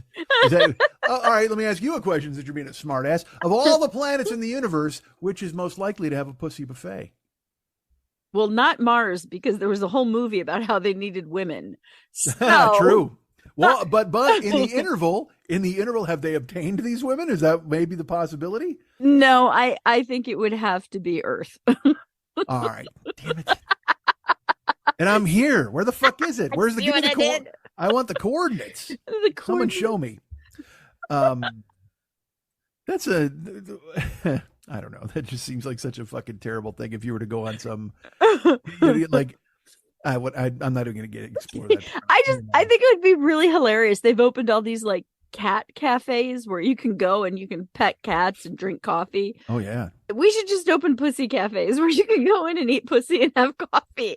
I'm totally in. I would work that restaurant. Well, I got 3 words for you. Hold the coffee. Hold the coffee. Not interested. The other, however, bring me 2. We'll start with 2 and we'll go from there. How about the paperwork when you go to the bank? I'd like to open a pussy cafe. Yeah. Oh, we love oh my God. Yeah. But you'd have to be completely vague. Like you would never. You're saying they go completely forward. I would just use the word pussy in place of everything, and they'd just be like, "Oh, we love cats. Oh, I love cats too." You're never lying, really. You're getting through it. Just how far could you get through the interview? Could you bullshit your way through? I don't know, but I'm gonna go write the business proposal right now and send it out. I like it. No, I'm in. I almost went to a cat cafe in Japan. I went to an owl cafe. Did you know that? No. Yeah, it was fucking awesome. I went to, I'm sure I told people about it, but it was when I was with the mod and the crew, and we were looking for places, and because they have the dog cafes. They also have, fetish maid outfits cafes and shit like that, which I was really interested in.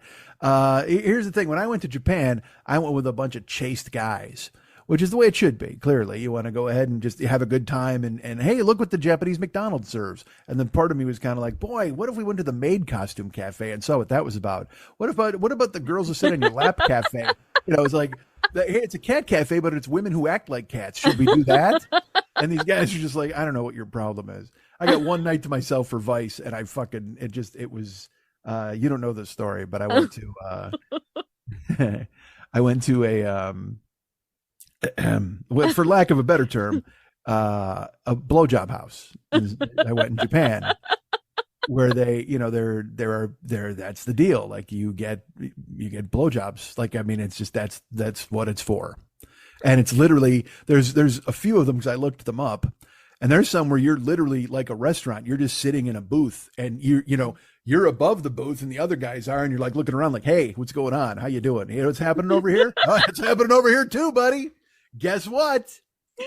I went to a more clandestine one than that, where it was going to be in rooms. You know what I mean? And it was one of those deals where like you went in the room and then you watched the girls dance and writhe, and then you'd be like, that's the one. You know what I mean? Like you were able to order up kind of who you wanted, that sort of deal.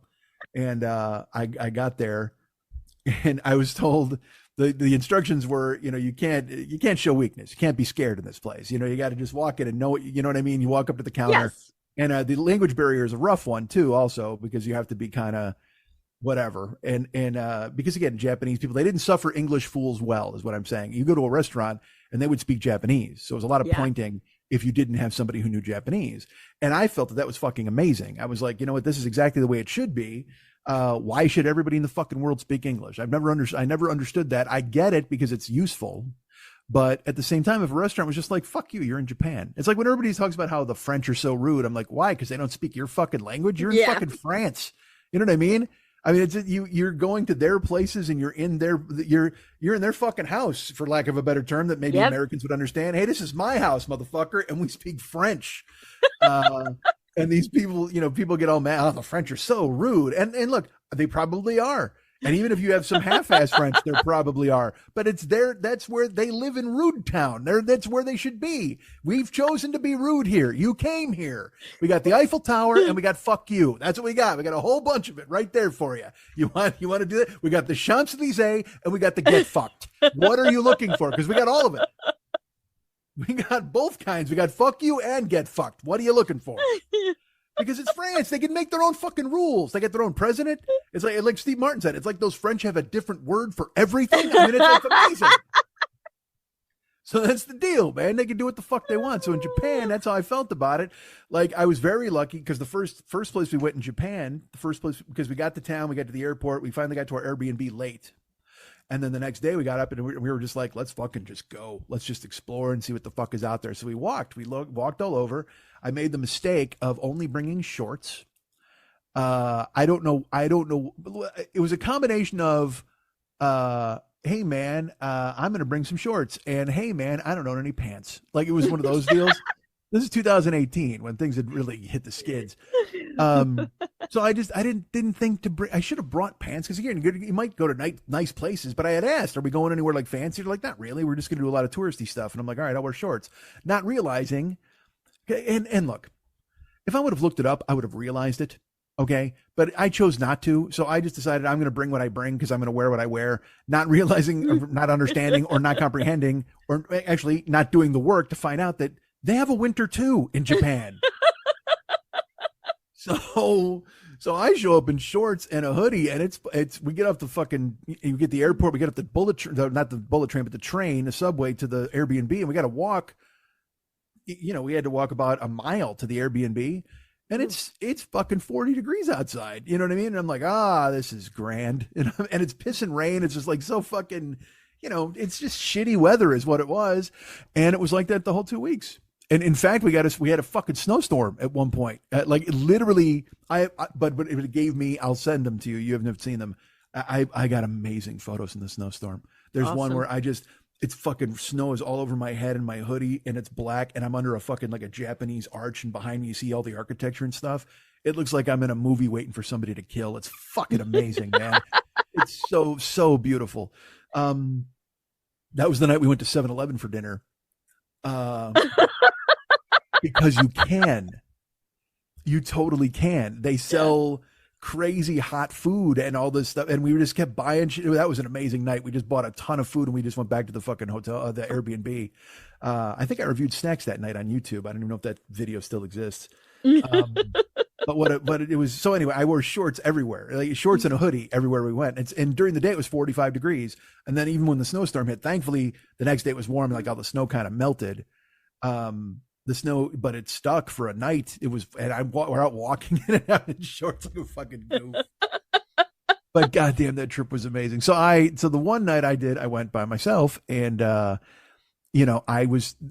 When you go to Blowjob House, you have to just kind of be ready, and you got to go. I need, I just was willing to pay, and so I walked in, and I tried to pay the guy, and I had heard he was a gruff guy, and he didn't want any fucking bullshit, and so I was just it was like he's like, you know what he was? He was the blowjob Nazi. That's who he was. He was just like, no head for you, fucking that guy.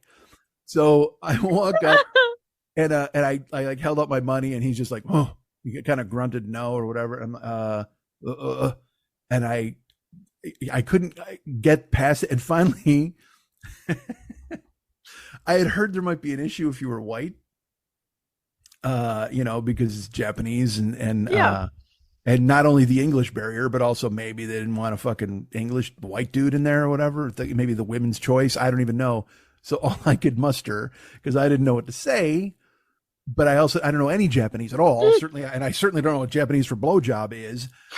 So I just looked, and this is completely true. I looked at the guy, and I went, because I'm trying to figure out why he won't take my money, and I'm trying to let him know that I'm a good guy somehow in some way. So I look at him and I go, "No gaijin for mouth ladies."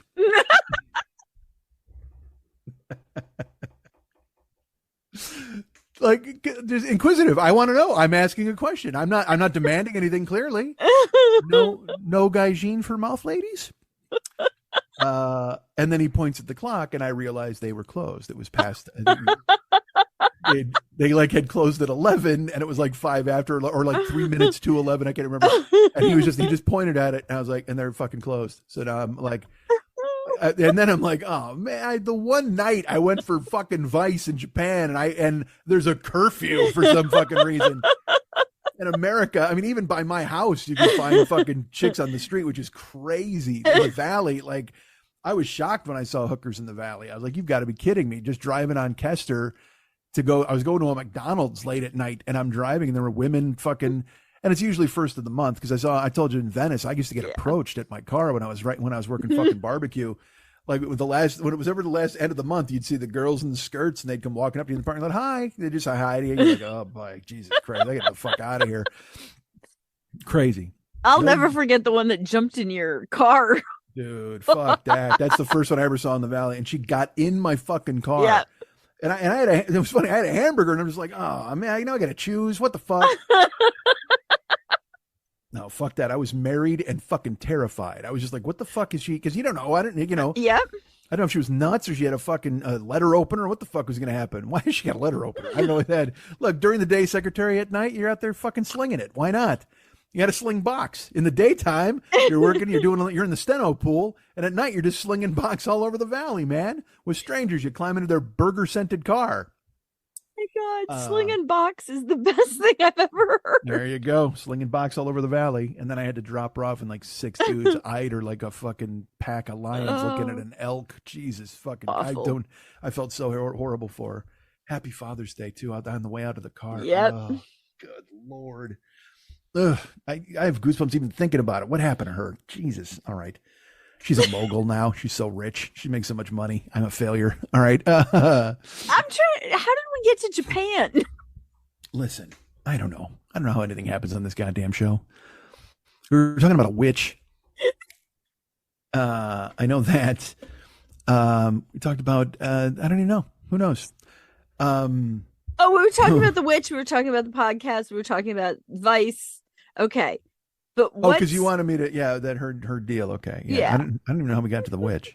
Anyway, your screensaver is young Edward. Yes, it is. But it pops up and he's in full. If you don't know anything about Eddie now, Eddie he's a Santa during the Santa months. And quite frankly, if you've got the money, they call it the season. That's what they call it, the season. I see. 'Tis the season. That's Santa lingo. Wait a minute. Are you talking about the zombies or the Santas? Who are we talking about here? The Santas. Ding, ding, ding. Ding, ding, ding. It's the time. Well, good for him. Of the Santas. Oh, don't. When you want some gifts. So I love that song, by the way.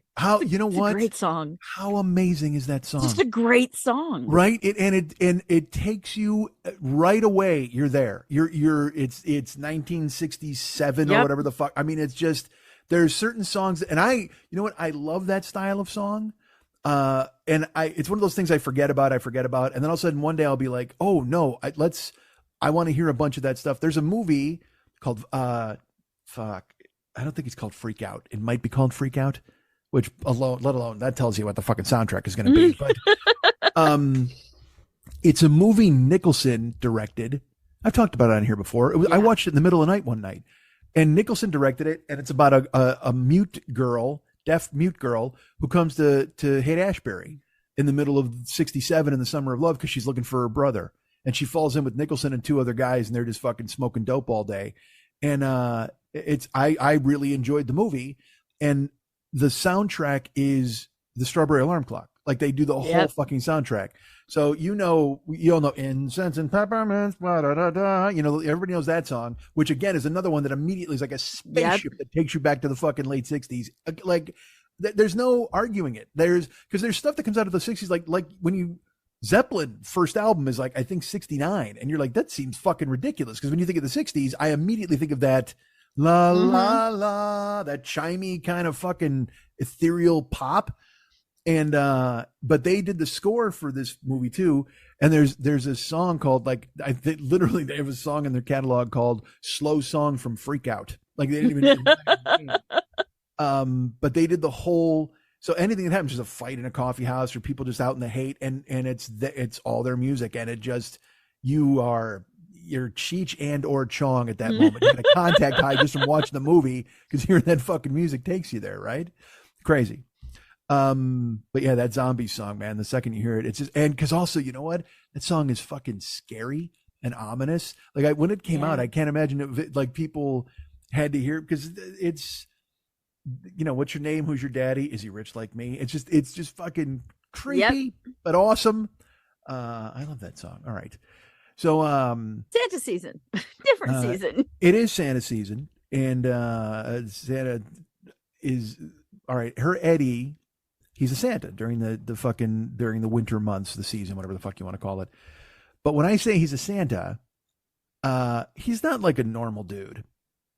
All right, who just has like a fucking Santa suit and a wig, and he goes out and he kind of vaguely smells like price tags. You know what I mean? Those guys who are just like, these fucking idiot fake Santas, these fucking posers. You know what I mean? Like the real Santa has to just be like, fuck you. Like that would be, they got this movie called Violent Night now where Santa is saving a girl from a kidnapping or whatever the fuck.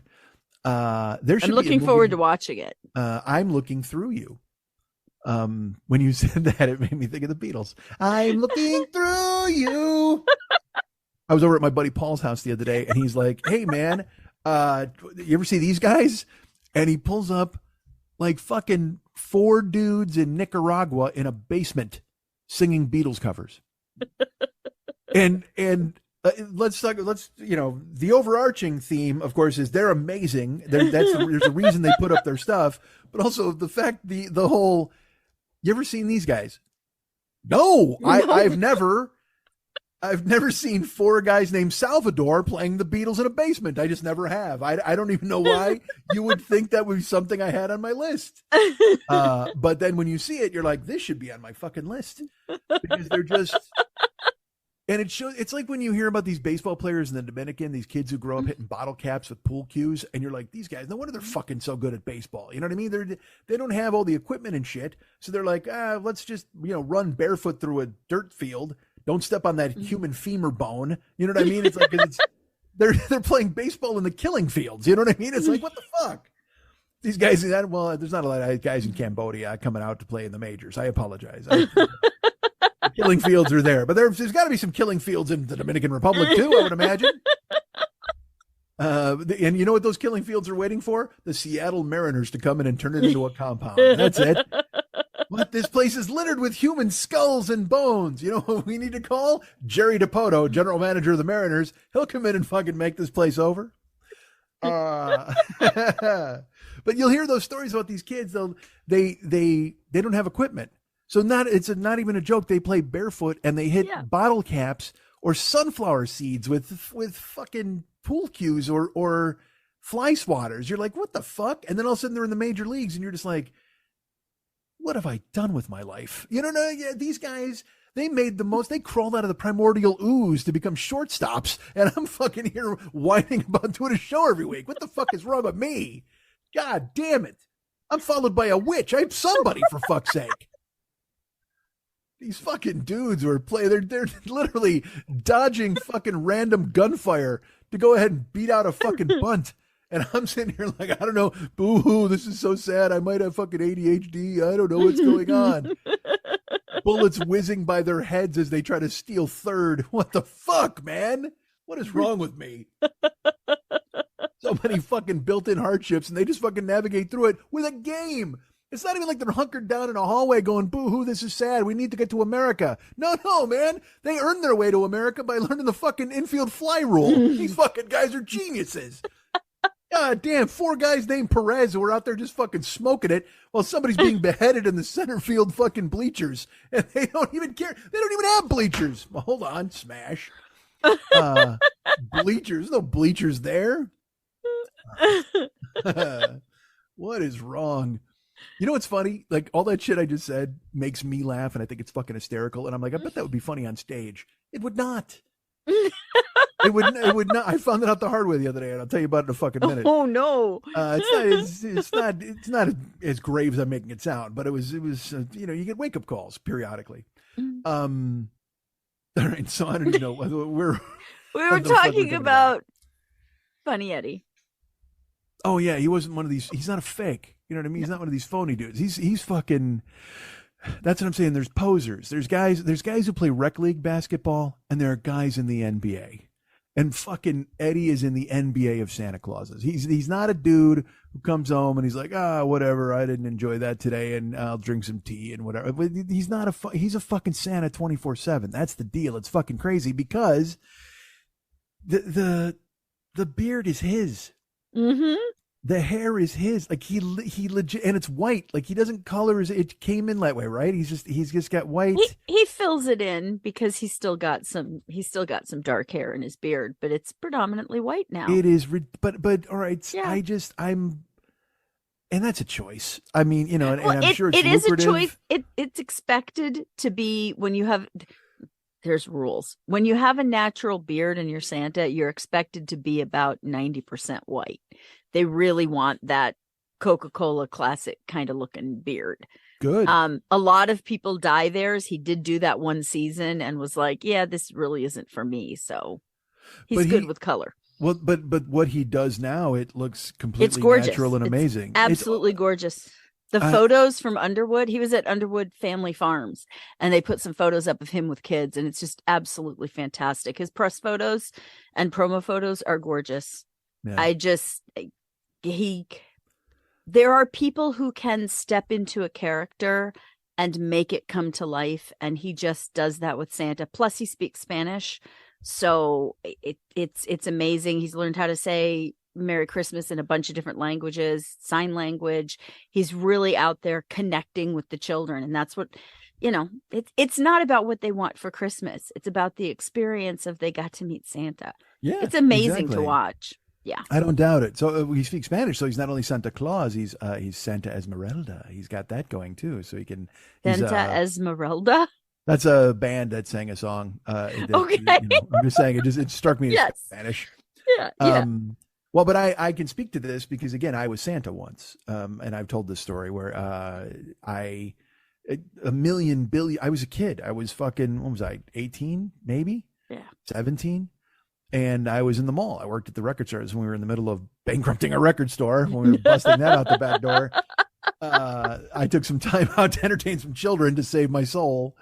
And the mall, I don't even know who approached me, but they asked me to be the Santa. Like, and it wasn't for any length of time. It was just one day. Like the dude was sick or he didn't show up or I don't know, he was fucking drunk.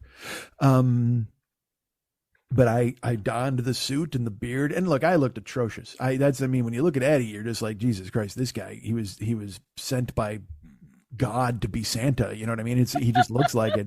The only thing he doesn't have traditionally is he doesn't have like the Santa heft. He's a big guy, but he doesn't have what looks to be, you know, when you think of Santa, you think of, they always say the jolly old, you know, The big bowl fat full of, guy. yeah, the bowl And full he's of just, jelly. he's kind of just thing. he's just a big dude. Yeah. But it doesn't matter with the suit and the beard and the hat. Nobody fucking cares. You know what I mean? And there's an easy workaround where you just go, oh, you know what? I have to slim down for all the cookies I eat on Christmas Eve. That's right. All that, you know, you can absolutely get around it.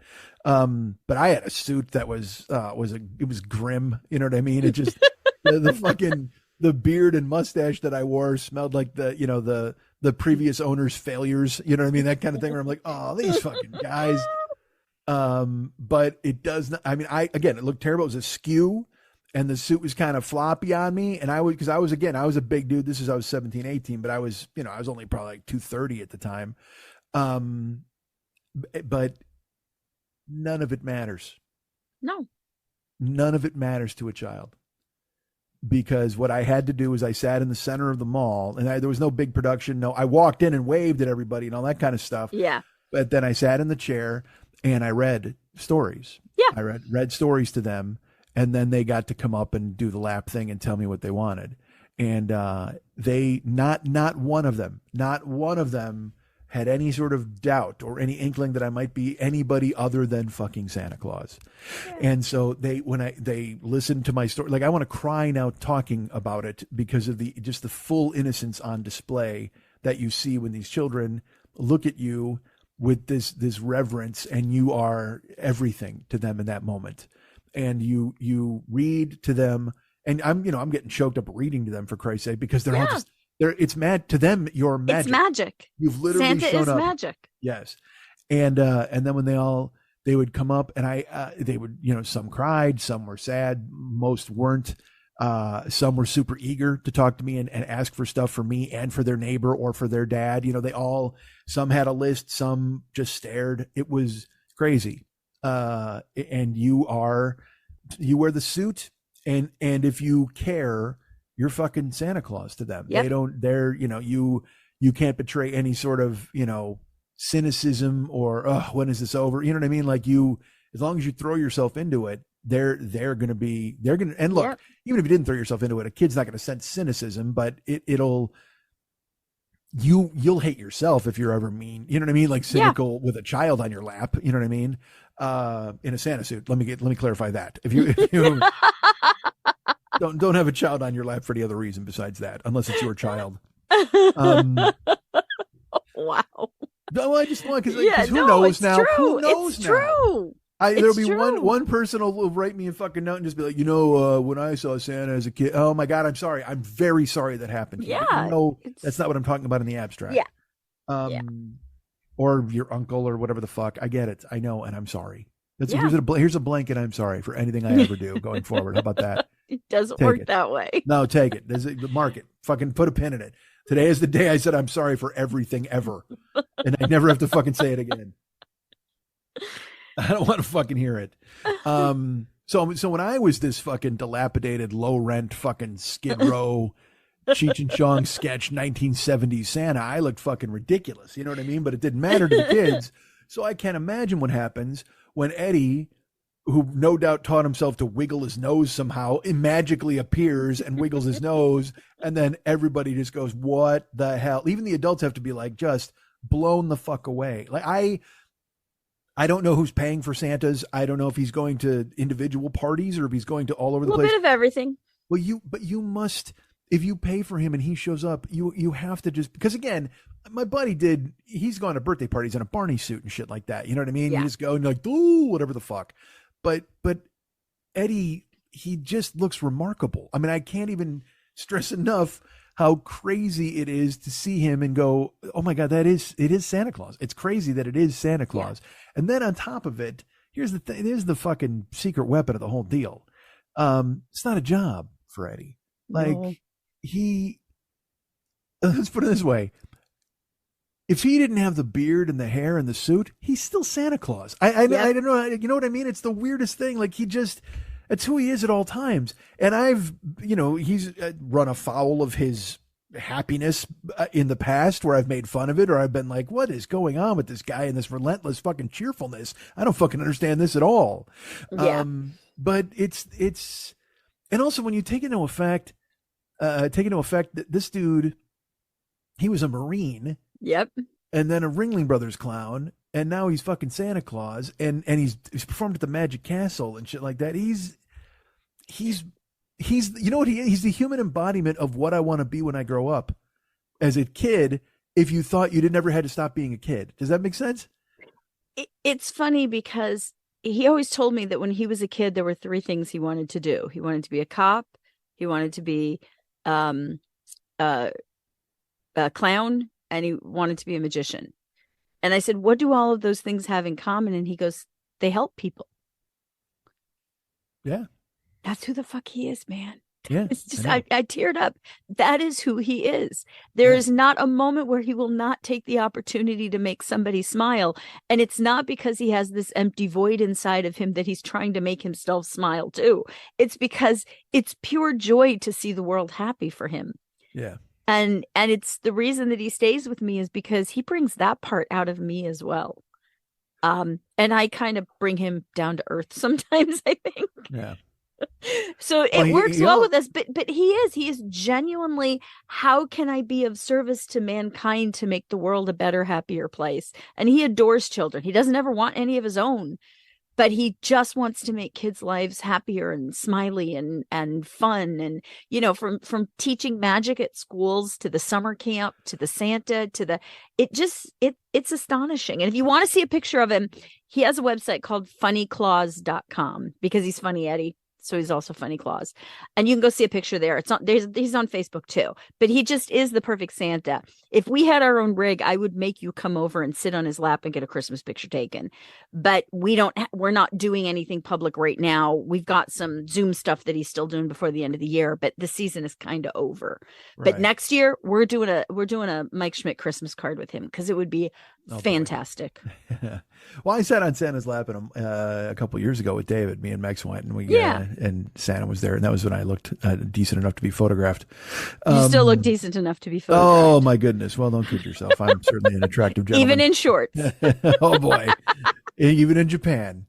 But thank you. I mean, he's awesome. Well, it's the truth. I see, because look.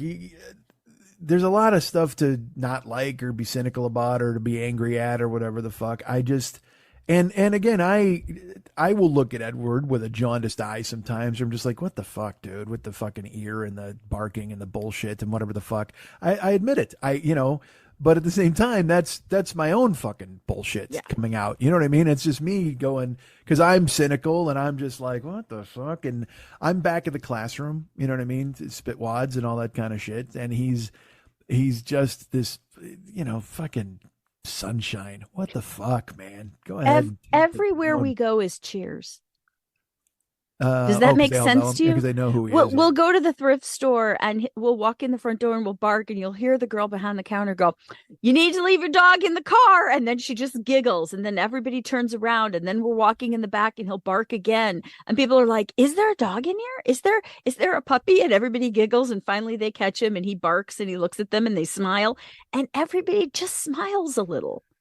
Yeah, you just said Just the very fact you're in a thrift store already, I hate this story. But Shut up. I'm broke. I am totally broke. But you know what? If you're going to do that shit, do it in a thrift store. You know what I mean? Otherwise, you're just, you know who you are? If you do it with rich people, you're just the Three Stooges at a party. And all of a sudden the pie fight breaks out and somebody falls in the punch bowl and then someone with a violin accidentally pulls somebody's toupee off. You know what I mean?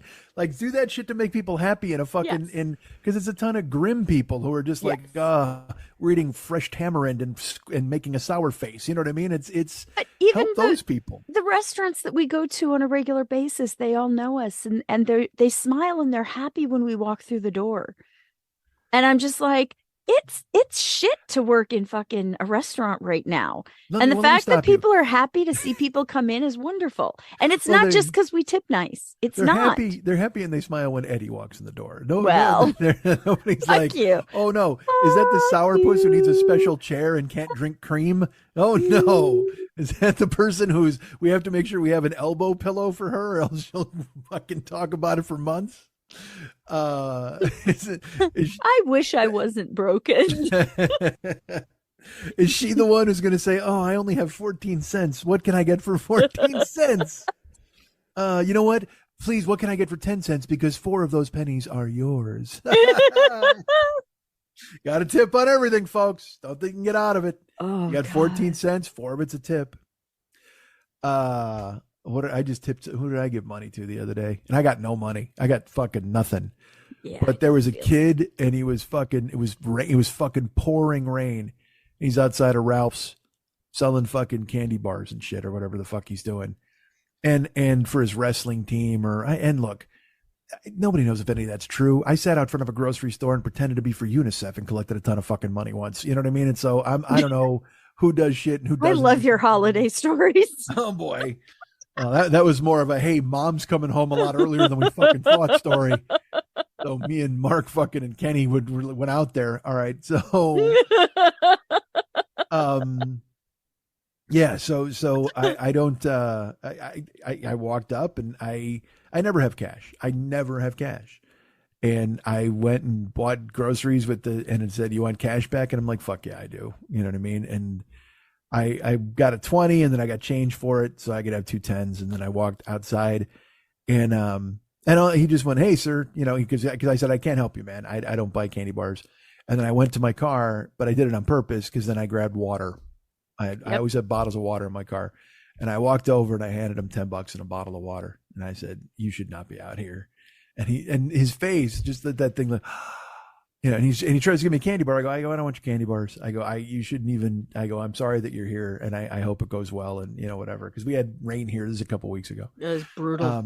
Oh yeah. And look, I'm no fucking, you know, I've talked about it before about bring a homeless guy in to buy a sandwich or whatever the fuck. I'm not a fucking hero, but you do what you can to fucking help people. You know what I mean? And in the moment, and it's not like I can help everybody. You know, cause this happened the other day. There was a place and again, I have no money. Don't fucking yell at me. But there was a place happened to be down in Hollywood, and I was by a place that I've never eaten at. And I was like, all right, well, you know what? I'll go there for lunch. And it's a place called Ronnie's Kickin' Chicken, or Ronnie's whatever the fuck. And he used to have a truck, and I never got to the truck. And then he opened a brick and mortar right on like Sunset Boulevard. So he makes like his version of the Bloomin' Onion that you get at the Outback. He makes like big fried chicken sandwiches and just all that kind of food. So I was like, all right, I'll check it out. So I went in and I got the Bloomin' Onion thing, and then foolishly ordered a chicken sandwich, which I didn't need because the Bloomin' Onion was as big as a fucking catcher's mitt and I didn't fucking need it. So I ate literally like maybe a third of the Bloomin' Onion because I can't put it away like I used to. And then I had maybe 2 bites of the chicken sandwich. It was just, you know, and also, I'll be honest with you, Ronnie's Kickin' Chicken and the Big made their name. The chicken left me a little cold. The Bloomin' Onion was fantastic, but then chicken was fine. And I had tater tots with it, whatever the fuck. And then I'm going home and I go to get on the freeway overpass, and there's a dude at the freeway overpass just fucking dirty with his dog and a bedroll and shit. Yep. And I mean, and he's sitting on the freeway the entrance. Not the overpass, the entrance to get into the freeway with the lights where they stop you 2 cars per green. And I like pulled up, and normally I'll give guys water if I got water and stuff. And and my brain, I just went, just give this guy your food, dude. And because I took it all, and I just rolled the window and I said, "I got food. You want it?" And he's like, "Yep." I handed it to him, and I hope his dog likes tater tots. That's all I can say. Wait, can we hear my neighbor? That was nice. Yeah, but that was nice of you. Again, it was you got what you needed and you helped someone else too. I don't think there's anything wrong with that. I think that's what, Well, I'm not trying to portray it as wrong. If I did, I don't mean to do that. Well, where you're like, I don't really have any money to buy food. Well, but no, you didn't. Because I come on here and talk about gigs or getting a job or, again, we're scrambling and stuff financially. And I don't want to hear someone write me a note and just go, dude, what the fuck are you doing eating in a restaurant? And, because, people, I've had it happen many times in the past. And my response to anyone who does that is, what's wrong in your life and who hurt you? Because if people who are broke are supposed to also be punished and unhappy, you're just a mean person. Wait, you respond to those people? I do. I do. I don't respond to my friends. Well, I'm not going to write some guy who thinks I'm a fuckhead because I won't even write the people who love me. I mean, I can't even answer their fucking texts. I wish you'd answer them now because there are people like, I know who listen to the show. Be like, hey, should we have accountability minutes where we just answer texts right now for 5 minutes? Your Christmas gift arrived. Thank you. And you're very nice to text me and see if it did. I should have just typed yes, but instead I'll tell you here that it arrived. I'll be opening it on the Christmas stream tomorrow or today, which is because this will be released on Friday, probably. So yeah, I don't fight with ghosts, and usually if people give me a hard time, and also by the way, I don't want to make it sound like I'm besieged by criticism. That's not a thing at all. As I no, but they're the only thing that eat into your head. Well, in the first season of this show, I even told the story that you could have 1 million people. You could have a parade. If you're a king, you're out there on a parade, and everybody's throwing flowers at you, and that's fantastic. And then one person throws a brick and it hits you in the fucking head. What story are you going to tell later? You know what I mean? What story are you going to tell for years? Are you going to tell the time, hey, I had a parade, it was awesome, everybody threw flowers at me? Or are you going to go, yeah, I was at a parade one time and a fucking brick hit me right in the skull. Couldn't fucking believe it. Still haven't found that guy. Can't stop thinking about him. You know what I mean? It's just nonsense. And that could be me. Maybe all of you are out there and you're all Rebecca of Sunnybrook fucking Farm and Santa Claus costumes and whatever Nobody the fuck. Is. Maybe. Nobody is Rebecca of Funnybrook Farm. Funnybrook? Funnybrook? I'll go to Funnybrook Farm, sure. My mouth has not met. You see that? Yeah, that's weird. What are you doing? my jaw is out and it has not met, and so it's hard for me to talk because I can't get my mouth to close. Well, then you're even nicer for doing this. You didn't have to do this week. You could have just said no. I mean, I feel bad now because if that's real, what you're just showing me, that's fucking atrocious. I can't believe that's happening. I could get it in right now, but it would freak you the fuck out and it won't stay. Do you know how many times I've said that? I could get it in right now, but it would freak you the fuck out and it won't stay. Can't tell you the women I've scared with that phrase. What do you do? Okay. And she's leaning into the camera and trying to adjust her jaw. Trying to get my jaw to pop. Yeah. But what you look like a goldfish who comes up to the bowl and looks at you and you're looking at it. And in your brain, you're like, he knows me. And you're like, no, he doesn't. His brain is the size of a flake of his food. If that, he has no fucking clue what he's looking at. He just knows he's trapped in a bowl. Whenever I feel bad for goldfish and shit like that, I'm like, oh man, they're trapped in that bowl. They need scenery. It's like, they don't know where the fuck they are. They might as well be in the ocean. Fucking goldfish have no idea. Now, if you got a shark in a fish bowl, it's a different story. Then he's fucking pissed. You won't stop messing with your jaw. It's freaking me out. Hear it. Can you hear that? No, we cannot. Hold on. What are you doing? Did you hear that? We can't, unfortunately. Okay. Yeah. All right. But I wish you guys could see what she's doing. I'm putting my jaw against the microphone and popping it in and out. And it sounds like when you crack your knuckles. Yeah. The problem is it doesn't pop back into place. Okay. It's like. Oh, geez, don't do that. Good Lord. What are you doing? Trying to survive in the American medical system. Oh, darn. No, fucking back up, grab the gear shift and hit R. We're reversing. I'm not going down that spiral now. But you know what? Here's the thing. I will say this. Lucky you, though, with this jaw nonsense, you live with Santa Claus. So you've got a built-in request. You could be like, hey, buddy, can you bring me a new jaw? So you got that coming in like 3 days. He's going to fucking make it happen. Be so awesome. He's going to wiggle his nose and eat your cookies and then fucking jump back into the goddamn Santa. Oh, there you go. Brace yourself. You want a cookie bar. Yeah. That's on Mars. See, that you can handle on Mars. So all right. Well, Merry Christmas. Are we? I don't even know. I got wrecked by a TV show last night. I'll tell you that. What show? I think I've talked about it on here before. It's a show called Fleischman is in Trouble, and it's on Hulu, and it stars Jesse Eisenberg, and he's Jesse Eisenberg. I'm sorry, it stars Jesse Eisenberg and Claire Danes. I need to be clear about that, and Lizzie Kaplan. They're the 3 stars, and it's about a couple that gets divorced, and look, if you haven't seen it yet, I would recommend highly that you watch it. But I will tell you that episode 7 of what is, I think, an 8 episode run aired last night. And episode 7, if you watch it as a standalone episode, it's worth it. If you watch nothing else, it is still worth it to see the performance and to be moved by what happens in this episode. But if you've watched the entire series, episode 7 will fucking devastate you.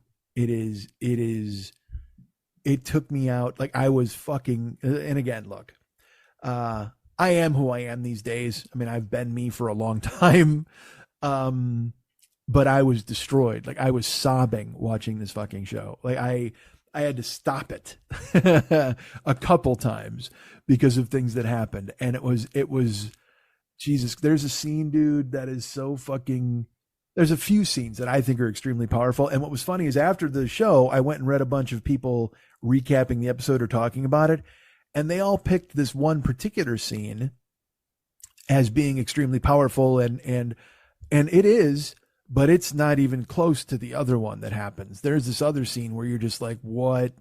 And again, I don't want to give anything away, but it is fucking crushing.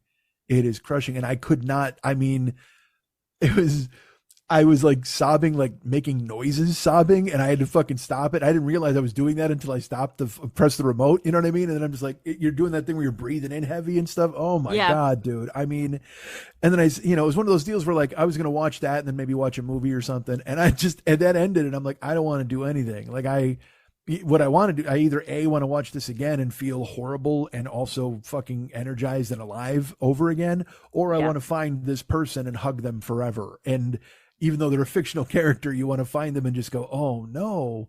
And it's also because it's episode 7. So the first like 4 episodes lead you down one way and they tell one story. And then it starts to pivot in 5. It really starts to pivot in 6 where you're like, oh, it's going to be this person's story.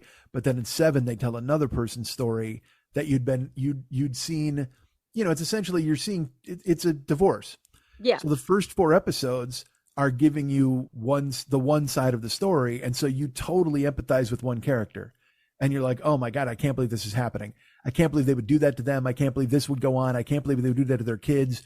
And you form this bias, you wind up being angry for those people. And you're like, well, don't worry. You guys will get through it. And you'll be a family without that person and everything will be fine. And then episode 5 and 6 start to turn in another character's direction. And you're like, oh no, this is happening to them now too. But then you get to 7 and you realize that the first 4 episodes were told through the prism of it's, as in any relationship or divorce, there's 2 sides.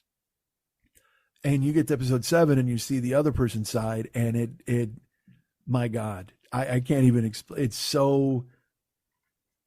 been on my list, so I'm going to go watch it. Well, I'll tell you, it's, and also it had a lot of stuff that I relate to in episode 7. You know what I mean? So that's what I mean is it hit me in a place where I live sometimes. And I was just like, oh my goodness, I can't even. And I love Jesse Eisenberg. I think he's fucking phenomenal. He's so good. But I had no idea the quality and unbelievable performer that Claire Danes was until I watched this show last night. I never watched Homeland. She's amazing in Homeland. Well, that's the thing. That's what I heard. And I've seen Shop Girl, you know what I mean? I know her from that stuff, you know what I mean? But I never saw Homeland. It's just, she hasn't turned up on my radar, and it's not like a actively decided not to watch this person. She just wasn't in projects that I saw. Yeah. And then watching her in this, you're destroyed because you're like, cause she's remarkably beautiful. She's just so stunningly attractive, but also looks like any woman you would meet anywhere. I don't know how to explain it. Like she doesn't look, because some women can, they'll have outsized lips, or there's something about them where you're just like, wow, that chick is fucking crazy beautiful. And if you're a star or whatever, that's just the way it can be. But Claire Danes she looks, and just like the character she plays in this show, she looks accomplished. She looks fierce. She's just beautiful. But then in this episode too, you see other things that I'm not going to go into it, but Jesus Christ, I was floored. Like, I mean, like my eyes hurt. That's awesome. It was that kind of thing. Yeah. So it's a good thing to binge watch on Christmas Eve, maybe. Well, it's funny. It also there's a lot of longing in this show too, because it's about 40 somethings, early 40s, 41 or whatever.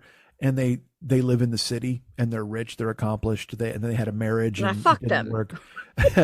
Well, no, it's the life you look at and you just go, oh, that would have been cool. You know what I mean? And also they have the life where, what I mean is living in a city. Like things that I missed, like they went to college, they went abroad, they met in college, then they had a relationship.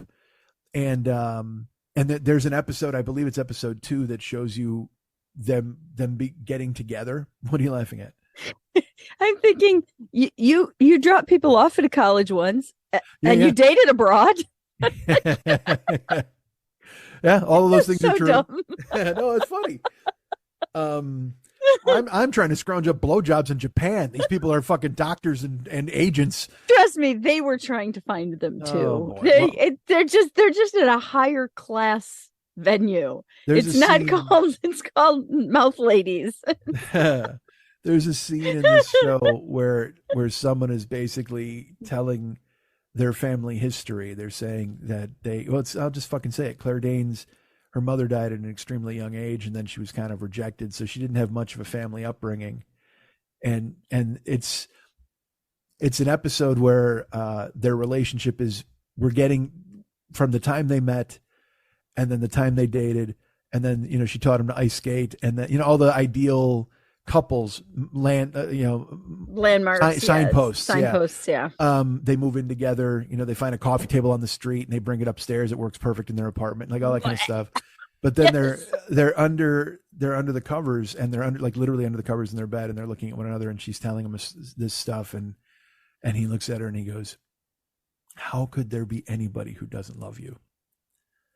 And it is, oh my God. And you're making your face, you can go blah, blah, blah, whatever the fuck. I'm making my face because 6 months later, he's having an affair, because that's how it always ends. No, that's not what happened at all. Okay. And quite frankly, whatever, I don't want to get into it. Don't spoil it. But it is one of those where every time I've had one of those moments where people are like, oh, that's the romantic story ever. I'm like, yeah, but they'll probably leave.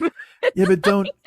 I'm a cynical person at this point. And I understand, and as am I. And I live with Santa.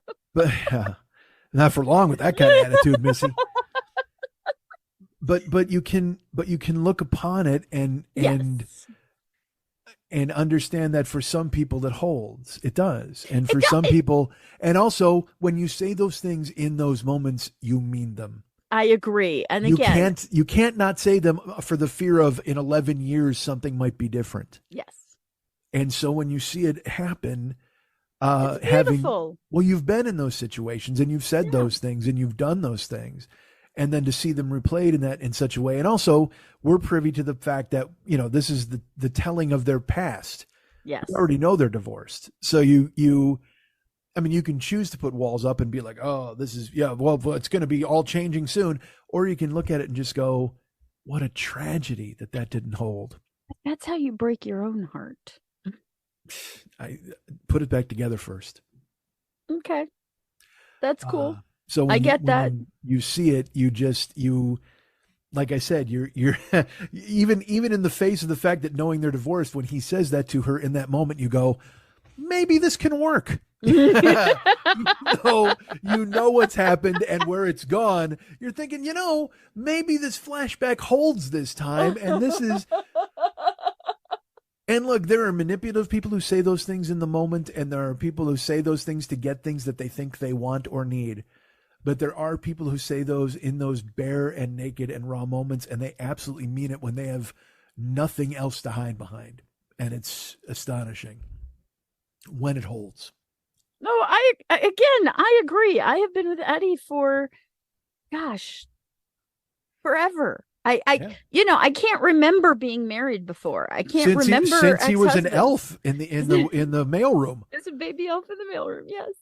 But again, I mean, I understand what you're saying, but I also recognize that the importance that a TV show puts on those things gives us a false expectation of how they relate to our actual lives. Yeah. And so it's not so much cynical as it is, it's a movie. It's written that way. But it's not, I don't think it's a false expectation. You can be happy. You can find happiness, and you can find the right person. And I understand, but in a movie, they wrote that after they decided they were breaking up to give you a point of reference. So it's like when I watch it in a movie, I'm like, yeah, I just don't pull that anymore. Well, it's based on a novel that I can't wait to read now, especially after watching the episode last night. And I will say, I learned, this will sound ridiculous, I learned about myself in watching this. Good. I find myself, I have a lot of toxic male stuff inside me. There's anger and rage, certainly, but also there's just, I see things a certain way, and I'll question it even in the moment. That I'm like, is this wrong? What are you doing here? Why do you feel this way? What brought you to this particular place? And in watching the show, in the first 4 or 5 episodes, he's, you're getting his viewpoint. And so and I like Jesse, I'm predisposed to like Jesse Eisenberg anyway. So he's the hero and she's the villain. And you're like, I can't fucking believe she would do that. What the fuck? Oh my God, she's fucking doing that. Like all these things.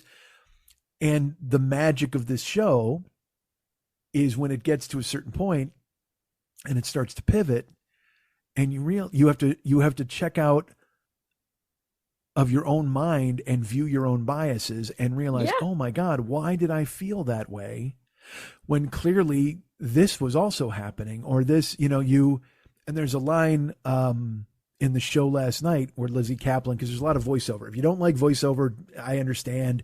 There's people who say to me, it's a lot of voiceover in that show. And I'm like, yes, but it's for a reason. It makes complete sense in the context of the show. And, she says people are terrible and people are fantastic. You know what I mean? And people are messy and people are everything. And it's just, it's true. You know what I mean? There are no villains. And then she even says that there are no villains. There are no heroes. There's people, and people are all things. And it's true. And so, watching it over the past, like I said, the last 2 episodes, to see the person that I was championing, and because again, movies take you where they want to take you, and shows they're like, this is the hero. Here you go. This guy's the hero. For the next 2 hours, he's going to ride a motorcycle and be cool, and he's going to, fight in gunfights. He's going to be great. He's going to get the girl, and all the other girls want him, and it's fucking awesome. And then you look, and this one, this is the guy. He's been wronged. And he's wronged here and he's wronged there, and he's, but he's struggling against it, and he's doing the right thing for his kids, and he's doing these things. And then you realize, well, maybe there's a reason those things are happening to him, and maybe they're happening to him. He's caused some of those things. And also the other person, oh, she's a heartless, she's this, she's that. Well, there's a reason that this is happening. You know what I mean? Like, it really grabs you and forces you to take a look and how you were examining certain situations and your viewpoint. At least that's how I felt about it. I thought it was magical. And again, it destroyed me, but I, like I said, I learned where I started to learn last week, going, wait a minute. Why was I so quick to side with him and think that everything he was doing was right? And obviously she was this heartless shrew. And, they manipulate you by showing you scenes because, again, the first 4 episodes are told from his viewpoint. So you're getting his story the way he's telling it. And then last night, you're seeing her side of literally the same situations and the interactions. And he's colder, he's more biting and angry, you know what I mean? And you realize that the truth is somewhere in the netherworld between the two, obviously. But I was so quick to side with him. I was so quick to be like, oh yeah, this is terrible. And oh my gosh, I hope she gets hers. I can't believe she would do that or do this or do that. And then it comes around where last night, all I wanted to do was yell at him and fucking hold her and tell her it was going to be okay. It just sounds ridiculous. It doesn't though. It doesn't at all. And it's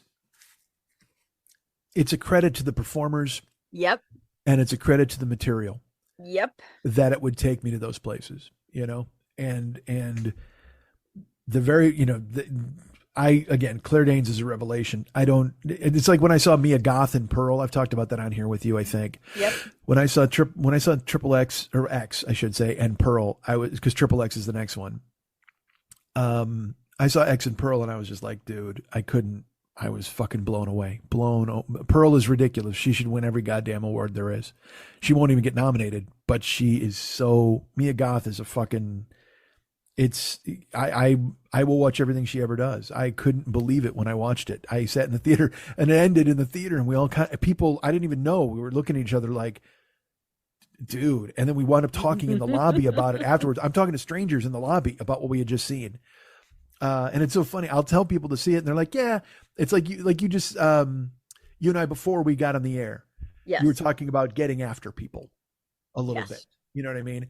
And and I know people don't have my taste and people don't have, we all have different things that we like or enjoy. But like, I want people to watch Fleischman Is in Trouble so I can talk to them about it and go, but then you talk to people and it doesn't affect them the way it affected you. And then you're like, oh, you're so sad because you're like, dude, this would have been, how do you not see it for the miracle it is, Yep. And with Pearl, when I saw X, I told you, my friend Pat was just like, I don't get this. It's a fucking slasher movie. And I'm like, but she's different. She's so different in it compared to other things. He's like, oh, no, I can't empathize with her. She's this and this. And I'm like, okay. You know what I mean? Like, there's no point in talking to you then because you don't understand what I saw or felt. And I get that. Not everybody's going to see what I feel. Yes. Yes. Based on your childhood, my childhood, growing up in the time period that we grew up, Yeah. Addie and I sometimes will do that. We'll talk about something and I'll be like, I'm older than you, right? You may have been in the Marines, but I'm older than you. We have different experiences with this. Yeah. But he still watches Hallmark movies with me because he's awesome. Those are so, see, I don't know. Like, I watch them to just fill time until I die. Which is sometimes I just need to sit back and laugh at somebody thinking that gingerbread cookies are going to be the thing that solves all of the problems because it just makes me laugh. And then I go, okay, I'm going to bed now because I can't spend my entire life watching the things that rip my heart apart when my heart barely works most days. Right. No, I understand. So there is that cushion where I have to go, I can't do a full on meaningful movie right now because man, I can't. and that's interesting because that's all I want. I want to be torn apart, whether I'm by happiness or by sadness or by awe. I saw another movie called RRR. Have you seen this movie? Do you know about it? No. Dude, I don't want to look. I'm going to walk a tightrope here because I don't understand the politics behind it. Okay. But I think it's an Indian movie, but the language is like a certain caste or a certain tribe like Tamali, but it's dubbed in Hindi, but it caused some problems over there because there's a lot of stuff with, I don't understand between castes and tribes and languages and politics and things like that. So I don't understand it all. And the director has even spoken about it, about why they did the things that they did. And when the movie starts, there's these giant disclaimers where it's like, look, this was set in pre-independent India and it has nothing, please understand that there are certain languages and inflections and castes and tribes speak a different way. Like it's all included in the beginning. Along with the thing that says, look, no animals are harmed in this. Everything is CGI, like all the animals are. Okay. Because it's set in a jungle. It's set in, It's going to jump right in and be powerful. Yeah. But it's not, It's a joy. It's a song. Good. It's 3 hours long and it fucking flies by. It's on Netflix. I will say that I was disappointed because I didn't see it in time. So on Netflix, they've dubbed it in English. And I don't want that. I want to read it. Like I want it in the true language. And the thing is when the director made, because that's one of the problems is they try to use this language from like the 20s, this, and I guess that's a dead way to speak for some reason in these inflections or the way that tribes speak or something. And so the director's just like, look, we did what we could and we're trying to, show reverence to these people.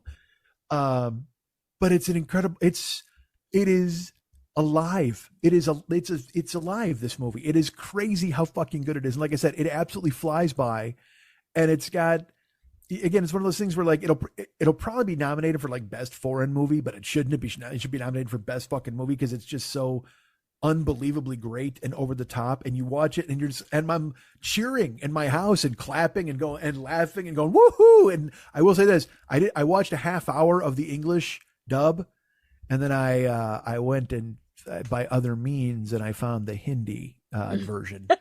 By other means. Yeah, because I wasn't gonna, because here's why. I'm deaf half the time, so I gotta have the subtitles on with every movie. Yeah. And so I was watching the Hindi version or the American version, and the English dub of the language didn't match the subtitles.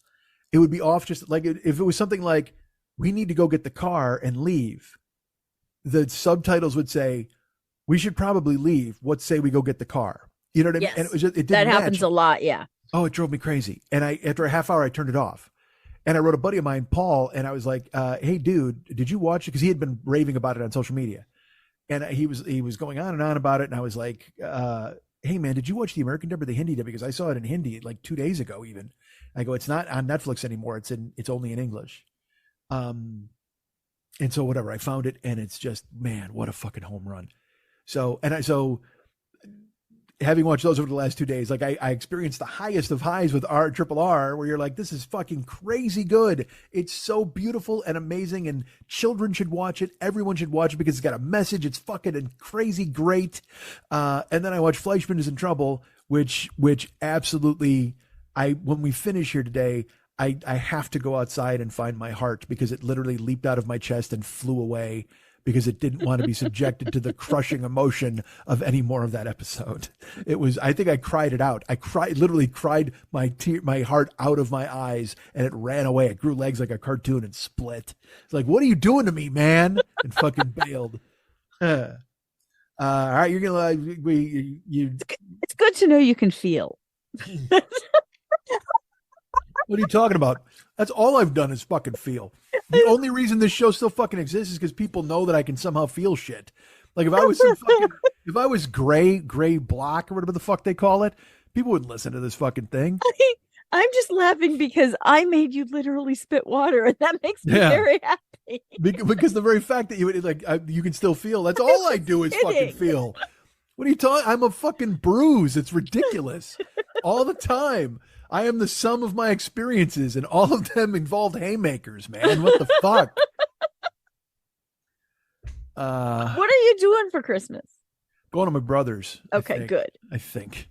I don't know. Thanksgiving got a little hinky, but it should be fun.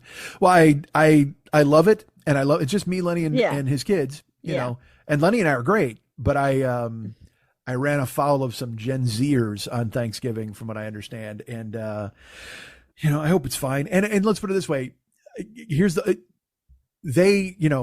We had a bit of a culture clash as I told the story, and I told it the way I tell stories. And it's my own fault, because I still am Uncle Mike. You know what I mean? They don't call me that, but I am still an authority figure, an uncle or the brother. Yes. You know what I mean? So I told the story that I've told on this podcast, and I told it kind of the way I tell it on the podcast. Yeah. And they were kind of aghast by the things that I said and did. They didn't tell me that, but they did go in their room for the rest of the night, and we were supposed to watch a movie and stuff. They never came out, and then they didn't even come out to say goodbye. Ugh. And I was like, oh boy. And I knew something was up. I could tell, but I didn't say anything to Lenny. And then he told me like 3 days later, he's just like, that he had wound up over the last couple days, basically being the first line of defense for how they felt. You know what I mean? And they feel very strongly. They're young, and I used, I guess, language that they didn't like in telling a story, even though the story was true, even though I was relating my experiences the way I had lived them. Yes. They didn't like the way I told it. And so I felt I was, hurt's not the word. I was disappointed that they couldn't just see that I was me and it wasn't an issue or a problem. And I was telling a true story the way I would tell a true story. But in reality, not everyone is going to be on board with the way I see and do things. Yes. But in true fashion, they were, they talked about it for a couple days and it was rough, I guess, over there. And then it got to be, then they were fine. Everything was fine. Yeah. Well, then when I talked to Len about it, he told me all this and I was fucking mad. I was like, what are you talking about? And I go, but this happened. Like, this is, he goes, yeah, but the way you told it, they didn't think it was great. And And so now, and what's funny, again, this is a month later. Mm-hmm. And I was like, well, I'm not going to come over for Christmas. I don't think that. And he's like, what are you talking about? You got to come over for Christmas. I'm like, no, I don't want to go over there where I can't be me and I can't talk to them and they think I'm bad. And he's like, none of that is true. Yeah, none of that's true. They were upset in the moment over a thing. And he goes, and now it's fine. It was fine a couple days later, like literally. And I'm like, and that's again, like I say, in true Gen Z fashion, they got offended or upset by things I said, but also in true Gen Z fashion, they were fine with it a couple days later. Now a month later, I'm like, I don't want to go over there because I feel judged. And yes, what? Can I make an observation? Of course. It's not that they're fine with it. It's that they have voiced their opinion and said, this is why these things aren't the way we want to do things anymore in the world moving forward. Yes. And they expressed that. You have now been told that. And now you can set up boundaries for each other to live in a world together that is cross-generational, and your childhood trauma doesn't become their childhood trauma. Right. Because that's breaking the generation of, just because we did it wrong for 40 years doesn't mean we have to do it wrong for 40 more. I hear what you're saying. I'm not going to learn a lesson from this. You're very nice to try to point it out. I'm not saying you've learned a lesson. I'm saying that you've heard what they have to say.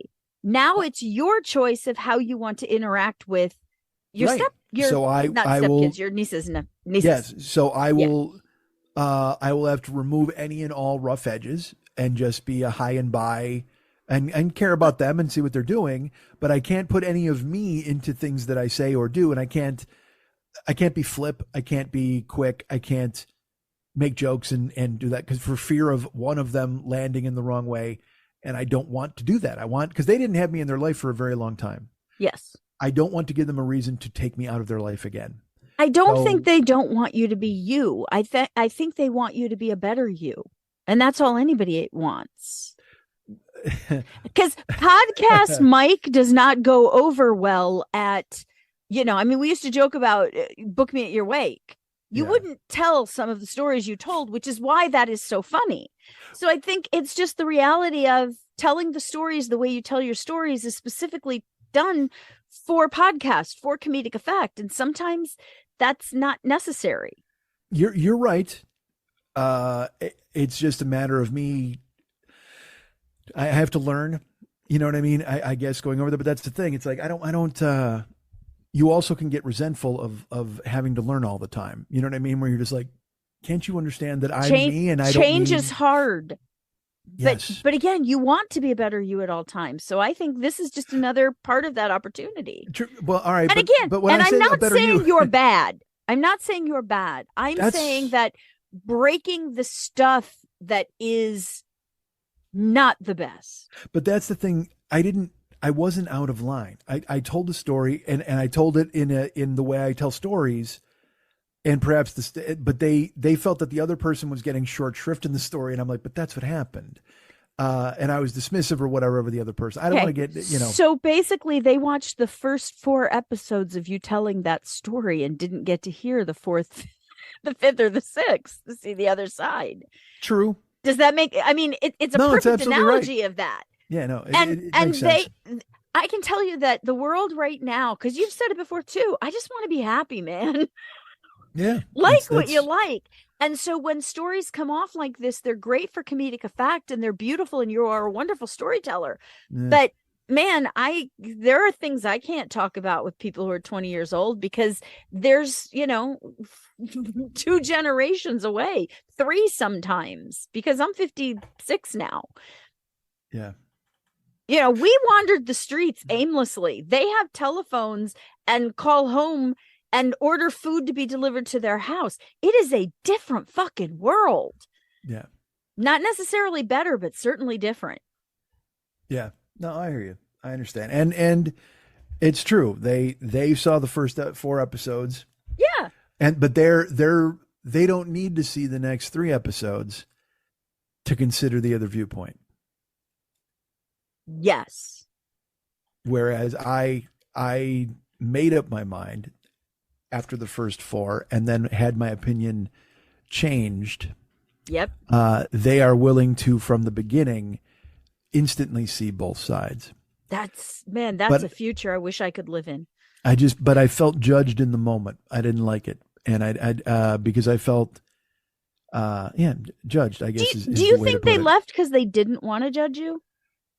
No, because they were like, I don't want to deal with this because I don't know how to confront my uncle because I care about my uncle. And maybe that's why they walked into the other room and then took time to work it out to go, okay, here's what it is. Well, and also, again, we're running into, kids in my day, all that bullshit, because I would have never in a billion years thought to use your words, confront my uncle.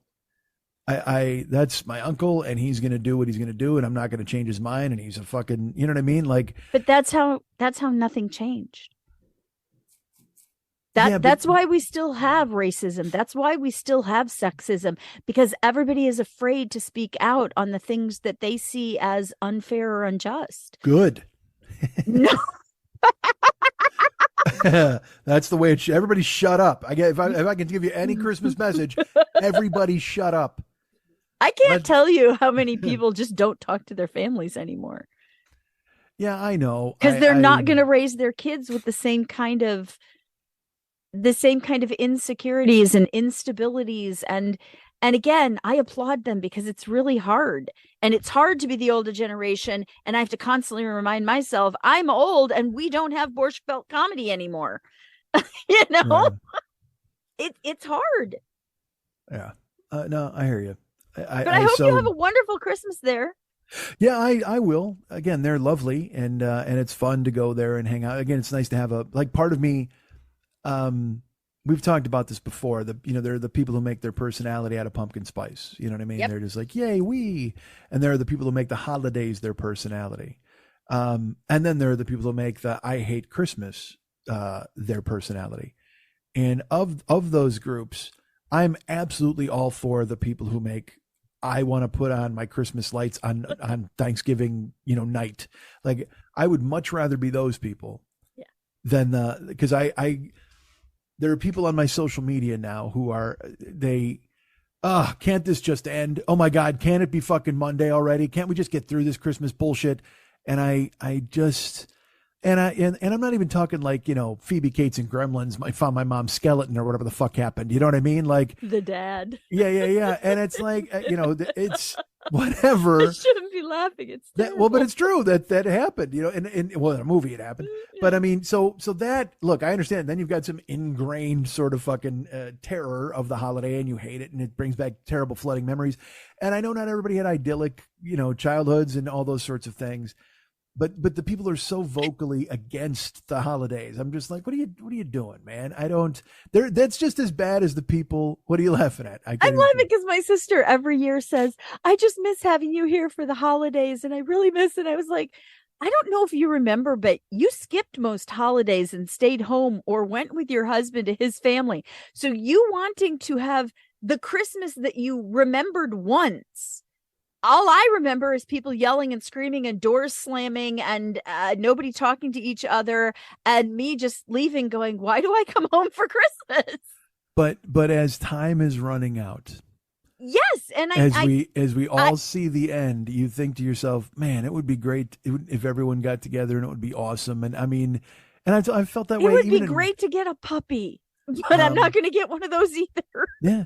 But I mean, I'm even that way without fucking holidays. You know that. I've talked about like, oh man, it'd be great if like all my friends and stuff, we got like a cabin for 4 days and we went and played poker and hunted or whatever the fuck. You know what I mean? It's not anything about that. It's just an excuse to get my friends together, you know, just to do anything. I don't need to kill like a anything to get my weekend friends on. together.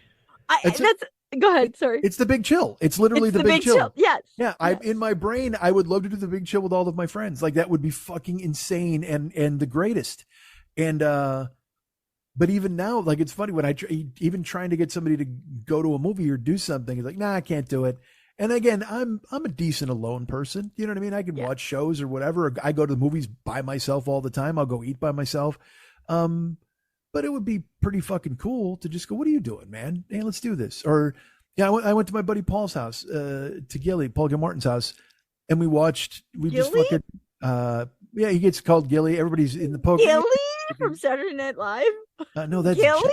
her name. No, it's Gilmartin. So short for that is Gilly. Just like I'm Schmitty and you know, Chip is Chip. Is he Chippy? He's not Chippy. Why not? Bill Dwyer, you know, is Dwight. Usually it's just Dwyer or Bill. Bill made me call him laugh. Dwight. Bill made me laugh the other day because he was like, we were talking about cologne. It came up in the fucking, some cologne came up and he's like, man, that's really good cologne. You know, this is really good cologne. He named it.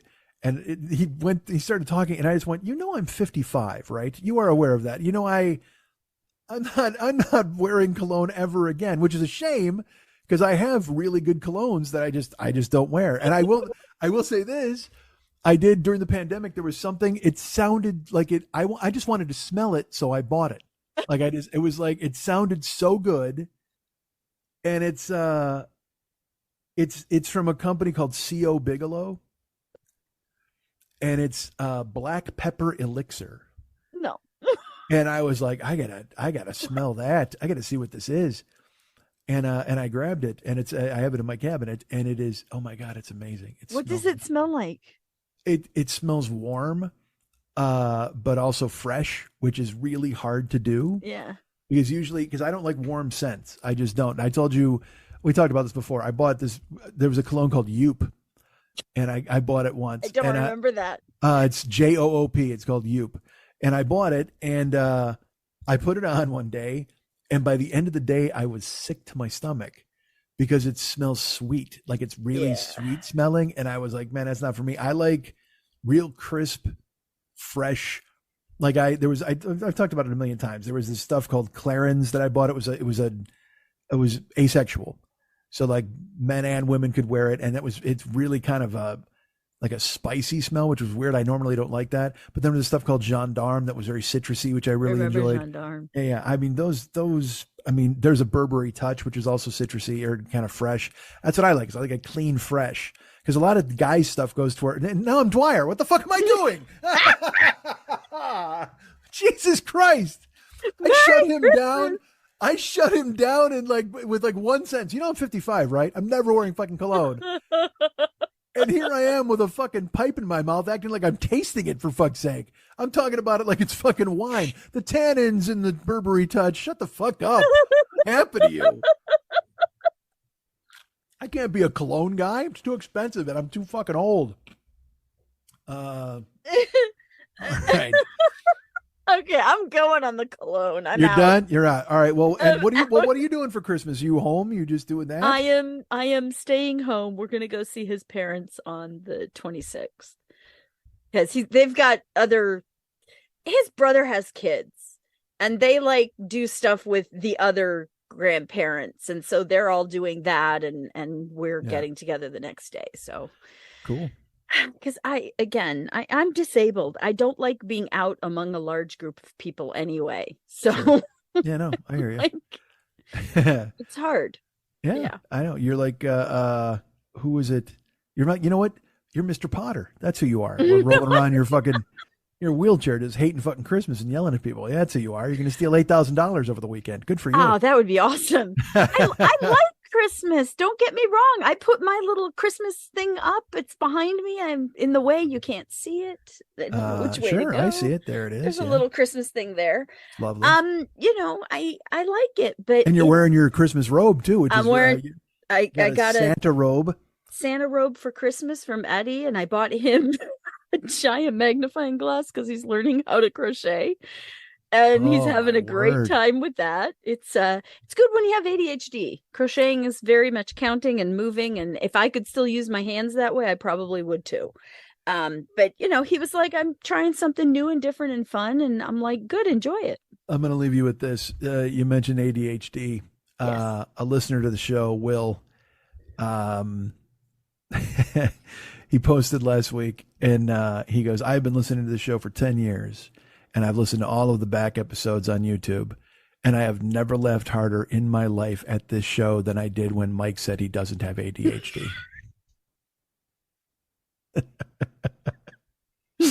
And I'm not kidding. For years of people telling me I had it, years of a psychiatrist telling me I had it, you get Adderall, years of books and stories and anecdotes and everything leading me to that primrose path. That was the moment when I went, man, I might have ADHD. Because I've been diagnosed from Will in St. Louis. Good for you, buddy. Look at you pushing me over the fucking edge.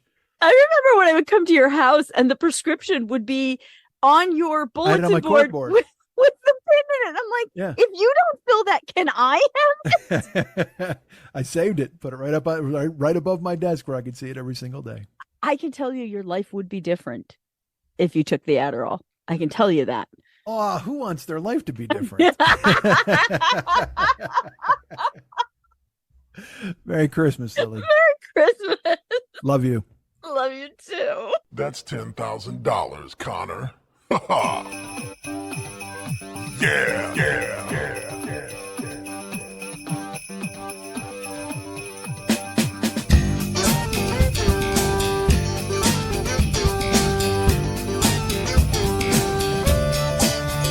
You're a mean one, Mr. Schmidt. You really are a heel. You're as cuddly as a cactus. You're as charming as an eel, Mr. Schmidt. You're a bad banana with a greasy black peel.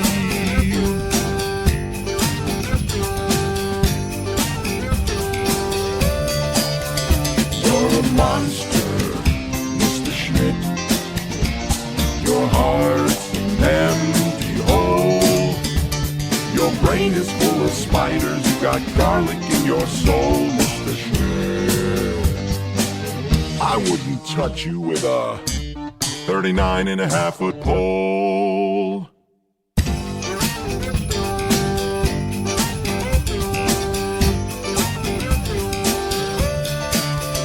You're a vile one, Mr. Schmidt. You have termites in your smile. You have all the tender sweetness of a seasick crocodile, Mr. Schmidt. Given the choice between the two of you, I'll take the seasick crocodile.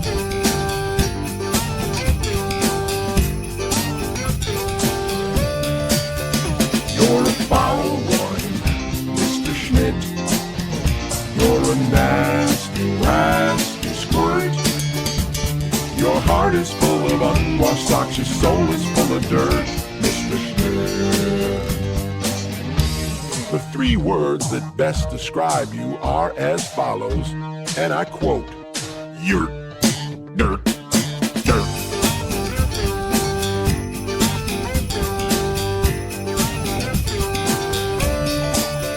You're a rotter, Mr. Schmidt. You're the king of sinful sots. Your heart's a dead tomato squash with moldy purple spots, Mr. Schmidt. Your soul is an appalling dump heap, overflowing with the most disgraceful assortment of deplorable rubbish imaginable, mangled up and tangled up knots.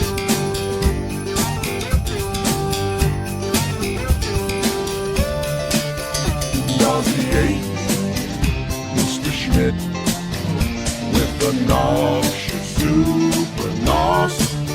You're a crooked, jerky jockey, and you drive a crooked horse, Mr. Schmidt.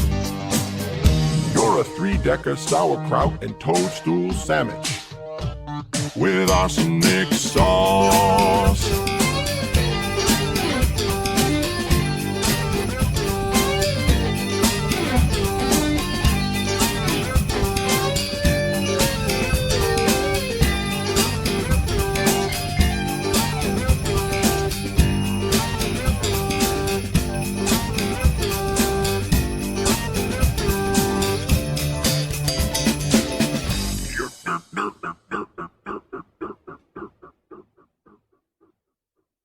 Danielle, guess what people are saying about How to Survive with Danielle and Christine? What are they saying, Christine? Very funny, charming, and just the right amount of stupid. This podcast might also save your life. That's a perfect description because on How to Survive with Danielle and Christine, we teach you how to survive the things that could kill you and the stuff that makes you just wish you were dead. Totally accurate. So tune in to How to Survive with Danielle and Christine. And as always, remain calm.